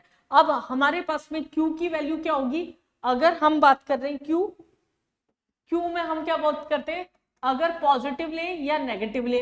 अगर हीट एब्जॉर्ब हो रही है तो पॉजिटिव लेना है, अगर इवॉल्व हो रही है तो नेगेटिव लेना है। वर्क डन की अगर हम बात करते हैं तो work done by the system है तो नेगेटिव लेना है, और ऑन द सिस्टम है तो पॉजिटिव लेना है। तो ये ध्यान रखना न्यूमेरिकल्स करने के लिए वर्क डन और Q की वैल्यू यदि डेल्टा ई निकालना है सीधा क्वेश्चंस। आइसोथर्मल प्रोसेस हमने अभी अभी पढ़ा था डेल्टा ई और डेल्टा ई की वैल्यू जीरो, अगर डेल्टा ई इक्वल टू मतलब Q जो होगा वो वर्क डन के अपोजिट हो जाएगा। एडियाबेटिक प्रोसेस इसका मतलब डेल्टा Q जीरो, अगर डेल्टा Q जीरो तो W is equal to delta E हो जाएगा सीधा। आइसोकोरिक प्रोसेस मतलब वॉल्यूम कांस्टेंट है, अगर वॉल्यूम कांस्टेंट इसका मतलब हमारे पास में वर्क डन जीरो हो गया। आइसोबोरिक प्रोसेस है तो delta is equal to Q plus W होता है, इससे हमने रिलेशन डिराइव कर रखा है, ये delta H is equal to delta E P delta V। Constant pressure पर जो हीट होती है वो क्या होती है, change in enthalpy. Constant volume पे जो हीट होती है that is change in internal energy. ये दोनों वर्ड्स जो मैंने बोली वो ये रे QP CP और डेल्टा NGRT। तो हमारे पास में ये क्या हो गया, Q is equal to delta NGRT। NG क्या है, stoichiometry of product minus stoichiometry of reactant in any chemical reaction. Delta H is more than zero, less than zero, delta E is more than zero, less than zero. इन reactions पे आता है तो delta NG की value से सीधा हम निकाल सकते हैं। अगर डेल्टा H ज्यादा होगा कम होगा, ये नेगेटिव होगा पॉजिटिव होगा, उससे आंसर आ जाएगा इजीली यहाँ पर हमारे पास में। तो ये हमारे पास में क्या था, ऑल अबाउट फर्स्ट लॉ था, बस इसमें एडियाबेटिक प्रोसेस की कंडीशन भी बच रही है अभी। अगर हमारे पास एडियाबेटिक प्रोसेस के लिए अगर यहाँ पर वर्क डन निकालना है तो ये क्या होता है NR गामा, हम डेरिवेशन का टाइम है नहीं हमारे पास, सीधे फॉर्मूले याद कर लो अभी। गामा माइनस वन, गामा क्या होता है Poisson's ratio CP upon CV, constant pressure और वॉल्यूम पर हीट कैपेसिटी जो है। तो वर्क डन का हमारे पास में यहाँ पर फॉर्मूला क्या हो गया, P2 V2 minus P1 V1 upon gamma minus 1। Second law of thermodynamics according क्या बोला, कोई भी प्रोसेस जो है वो स्पॉन्टेनियस है या नहीं है। दूसरा, स्पॉन्टेनिटी से पहले वहां पर बताया एक टर्म एंट्रोपी, यहां बोला यूनिवर्स की एंट्रोपी जो होती है वो कंटिन्यूअसली इंक्रीज होती जाती है। और एंट्रोपी क्या रिप्रेजेंट करते हैं हम, एंट्रोपी इज एस, कितना हीट में चेंज हो रहा है उस पर्टिकुलर टेम्परेचर पर, जूल पर केल्विन इसकी यूनिट हो गई यहाँ पर। मतलब कितना फाइनल हमारे पास एंट्रोपी चेंज हो रहा है, इनिशियली कितना है product minus reactant. Different process के लिए मैंने ये फॉर्मूले लिख दिए, ये याद नहीं रहते इसलिए सीधा करके जाना। Q रिवर्सिबल बाय T, कितना रिवर्सिबल प्रोसेस में हो रहा है, रिवर्सिबल के लिए NCV ln T2, ये मेन फॉर्मूला है, इससे बाकी सारे निकाल सकते हैं। ये क्या है हमारे पास में T2 upon T1 plus NR ln V2 upon V1। अगर वॉल्यूम नहीं है तो प्रेशर होगा, आइसोथर्मल प्रेशर है, इसका मतलब T1 T2 के इक्वल है, इसका मतलब ये चीज कैंसिल हो गई, तो या तो ये होगा या ये होगा, दोनों में से एक रिलेशन ये हो गया। आइसोकोरिक प्रोसेस है, इसका मतलब हमारे पास में वॉल्यूम कांस्टेंट है, अगर वॉल्यूम कांस्टेंट है तो ये केवल इसके इक्वल हो जाएगा, और एडियाबैटिक प्रोसेस है तो डेल्टा एस की वैल्यू यहाँ पर क्या हो जाएगी, आपकी 0 हो जाएगी। नेक्स्ट हम बात करते हैं यहाँ पर आइसोथर्मल प्रोसेस के बाद में यहाँ पर गिब्स फ्री एनर्जी, बहुत ही इंपॉर्टेंट टॉपिक है, मैं बार बार बोल रही हूँ, एक क्वेश्चन आपका गिब्स फ्री एनर्जी में कहीं से भी अटका पटका मिल जाता है, केमिकल इक्विलिब्रियम से, थर्मोडायनेमिक्स में से, या फिर इलेक्ट्रोकेमिस्ट्री में से। Delta H is equal to delta G. Gibbs free energy क्या होता है हमारे पास में, स्पॉन्टेनियस, वो क्या था, एंट्रोपी क्या था, रैंडमनेस ऑफ पार्टिकल, कितना डिसऑर्डरनेस हो रहा है सो, और डेल्टा जी क्या होता है, वर्क डन के अपोजिट जो फोर्स लगता है, that is Gibbs free energy. अगर डेल्टा जी नेगेटिव है, डेल्टा एस पॉजिटिव है, तो प्रोसेस स्पॉन्टेनियस होता है, दोनों कंडीशन याद रखना। अगर डेल्टा जी पॉजिटिव है, डेल्टा एस नेगेटिव है, तो प्रोसेस नॉन स्पॉन्टेनियस होता है, और अगर डेल्टा जी की वैल्यू 0 है तो वो सिस्टम इक्विलिब्रियम पे होता है, और डेल्टा एस एंट्रोपी जो होता है वो 0 होता ही नहीं है, वो एक परफेक्टली क्रिस्टलाइन सॉलिड्स के लिए होता है केवल, बाकी नहीं होता, that is third law of thermodynamics. और बाकी ये गिब्स फ्री एनर्जी के फॉर्मूले ये हम पढ़ चुके हैं। सिस्टम की गिब्स फ्री एनर्जी निकालनी होती है तो कितना चेंज आ रहा है टोटल गिब्स एंट्रोपी में इनटू टेम्परेचर, वर्क डन जो भी हमारे पास में, उसके यूजफुल वर्क डन के अपोजिट जो फोर्स लग रहा था, that is Gibbs free energy. तो ये हमारे पास में क्या हो गया, ऑल अबाउट थर्मोडायनेमिक्स। थोड़ा थर्मो एनर्जेटिक्स भी देख के चले जाना। अब आपका केवल एटॉमिक स्ट्रक्चर बच रहा है, एटॉमिक स्ट्रक्चर में बॉर्स मॉडल के फॉर्मूले प्लस क्वांटम नंबर, ये दो चीजें आप बिल्कुल ध्यान से देख के जाना। डुअल नेचर ऑफ हमारे पास केमिस्ट्री में क्या कभी कभी मार्जिन यहाँ पर क्या होता है, थोड़ा सा कम हो जाता है, थोड़ा सा कम क्यों हो जाता है इन चीजों का, क्योंकि बेसिकली क्या होता है, ये जो होता है एटॉमिक स्ट्रक्चर, ये आपके फिजिक्स में मॉडर्न में भी है, तो कभी कभी होता है कि क्वेश्चन वहां पर डाल देते हैं, यहां से बढ़िया, तो इसलिए क्वांटम नंबर पे यहाँ पर सबसे ज्यादा क्वेश्चंस आने के आपके चांसेस हो जाते हैं। Plus N plus L rule में वापस बोल रही हूँ, एटॉमिक स्ट्रक्चर में करके जाना। एनर्जी लेवल जो पूछ लिए जाते हैं आपके, azimuthal quantum number, principal quantum number, ये निकालने के बाद वो वैल्यू बेस्ड क्वेश्चन यहाँ पर आ जाता है।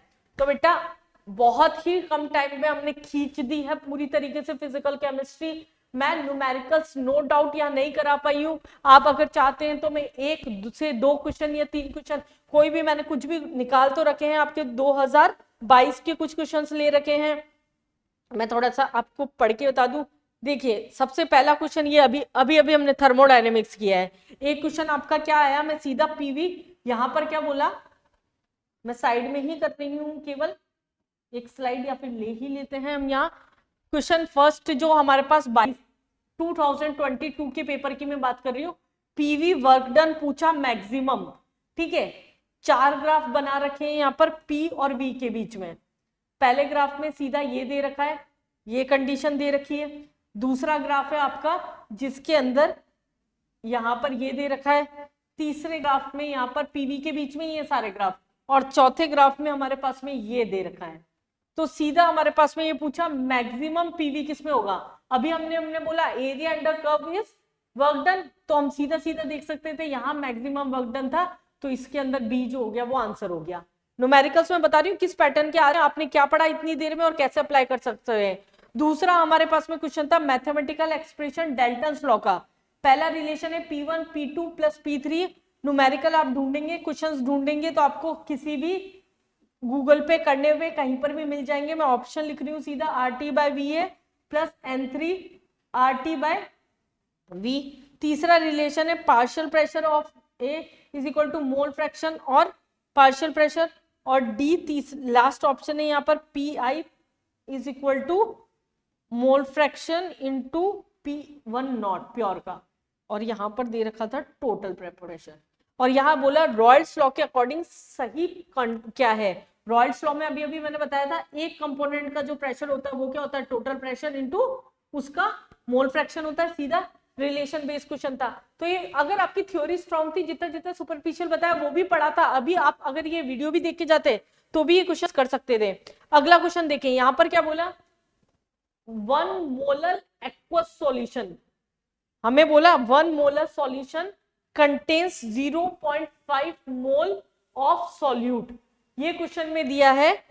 देयर इज, अब क्वेश्चन में बोला है, ऑप्शंस दिए 500 ml ऑफ सॉल्वेंट, दूसरा ऑप्शन है यहाँ 500 ग्राम ऑफ सॉल्वेंट, तीसरा ऑप्शन है यहाँ 100 ml अगेन सॉल्वेंट, और चौथा ऑप्शन दिया है 1000 ग्राम ऑफ सॉल्वेंट। ऐसे ऑप्शन है। अब देखो क्या दिया, 0.1 मोलल, मतलब मोलिलिटी दे दी, लिख लिया हमने उठा के 1, और हमें दे दिया मोल, मोल भी लिख लिए 0.5। अब हमें पता है मोलिलिटी का फॉर्मूला क्या है, mole upon weight of solvent, number of moles of solute present in 1 kilogram of solvent, मतलब W1 निकल जाएगा यहाँ से, सॉल्वेंट का मास निकल जाएगा, सॉल्वेंट का मास, मतलब आंसर या तो ये होगा या फिर ये होगा आंसर। अब इस तरह के क्वेश्चन से तो सीधा क्या है हमारे पास में 1 इंटू मोल है अपने पास में, W1 इधर का है तो 0.1 upon W1 is equal two upon 1, ये हमारे पास में क्या हो गया 1/2, 2 इंटू 1000 तो 500 ग्राम, क्योंकि ग्राम में निकालना है हमें, इंटू 1000, तो ये क्या हो गया 500 ग्राम जो हो गया सॉल्वेंट का मास हो गया। ये हमारे पास सॉल्यूशन से क्वेश्चन था। सॉल्यूशन से क्वेश्चन के बाद क्या आया हमारे पास में, यहाँ पर आपका ये हो गया कि 3 ईएमएफ का सेल पोटेंशियल का क्वेश्चन आ रखा है।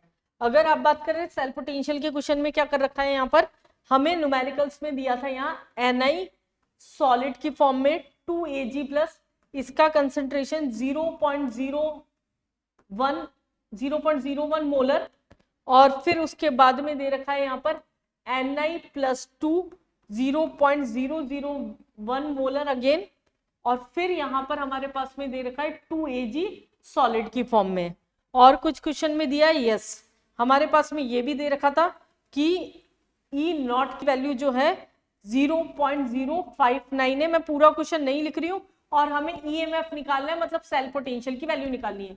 अभी अभी हमने इलेक्ट्रोकेमिस्ट्री का कॉन्सेप्ट देखा था, हम क्या कर सकते हैं इसमें, सेल पोटेंशियल बराबर क्या होगा E नॉट सेल, क्योंकि कंसंट्रेशन हमारे पास में दे रखी थी क्वेश्चन के अंदर। अब ये वेरी करेगी नहीं करेगी, क्योंकि पावर चेंज हो जाएगी, इसलिए मैं यूज कर रही हूँ नर्स। 0.0591 अपॉन एन फैक्टर कितना हो जाएगा, 0 से +2, +1 से 0, 1 से 2 आइटम, तो अपॉन 2 लॉग 0, ऑक्सीडेशन किसका हो रहा है यहाँ, Ag का नहीं, निकल का, 0.001 अपॉन यहाँ पर ये क्या है रिडक्शन 0.001, और यहाँ पावर पे क्या चला जाएगा 2, क्योंकि यहाँ पर पावर पे 2 क्यों जा रहा है, क्योंकि स्टाइकोमेट्री के अंदर 2 था। बस इस एक्सप्रेशन को सॉल्व करना था। E नॉट की वैल्यू ये नहीं दी होगी, अगर ये दे रखी है तो आपकी किस्मत अच्छी है बहुत। एक मिनट में देख लूं, ये दे रखा था 10, सॉरी यहाँ पर क्वेश्चन में ये दे रखा था 10.5, तो 10.5 दे रखा था, तो यहाँ पर बस हमें 10.5 रखना था, बाकी सारी वैल्यू है ई सेल निकालना था। कुछ भी नहीं है, एक बार गो थ्रू करके जाओ पूरा वीडियो अच्छे से, क्वेश्चन में क्या दे रखा है। मैं क्या कर रही हूँ क्वेश्चन पढ़ के, केवल मैं सिर्फ फिजिकल के पढ़ने का सीधा का सीधा क्वेश्चन करने का तरीका होता है, आपको क्या दे रखा है, अगर आपने क्वेश्चन में से ये उठा लिया और क्या फॉर्मूला अप्लाई हो रहा है, अगर ये लगा लिया तो क्वेश्चन आपका डन। तो बेटा बिना डरे पूरे कॉन्फिडेंस के साथ पेपर में जाओ, पेपर में जितना आता है उससे भी और अच्छा करने की कोशिश करो, तुक्के बिल्कुल भी मत मारना, अवॉइड करना नेगेटिव। अगर ऐसा भी हो सकता है कि आपको 3 क्वेश्चन आते हैं और चौथा वाला नहीं आ रहा है, तो छोड़ दो उसे, बिल्कुल भी नेगेटिव मत करना, क्योंकि हो सकता है जो पॉजिटिव हो रहे हैं उनमें भी फिर नंबर कटते जाए। जनरली बच्चों की आदत होती है नेगेटिव करते हैं, क्योंकि उनकी क्वेश्चन छोड़ने की आदत नहीं होती। तो बेटा अच्छे से पेपर में जाओ, जितना करके आ सकते हो उतना करके आओ। इनऑर्गेनिक का मैं कोशिश करूंगी आपको कुछ टिप्स ट्रिक्स और दे दूं 1-2 दिन, बाकी अपने पास में टाइम बहुत ज्यादा क्योंकि कम बच रहा है, इसलिए मैं पूरा वीडियो तो बनाने का सोच भी नहीं रही हूँ। सही बताऊं तो फिर भी डिमांड हो, आपको बहुत ज्यादा फायदा हो रहा है मेरे फिजिकल और ऑर्गेनिक की वीडियो से, तो प्लीज चैट में वापस रिक्वेस्ट सेंड कर दीजिए, तो फिर मैं सोचती हूँ 3 तारीख कल है हमारे पास में, 2 दिन हार्डली बच रहे हैं, मैं फिर भी शूट कर लूंगी, फिर भी बना दूंगी। ऑल दी बेस्ट बच्चों, अच्छे से करके आना, पेपर मचा के आना।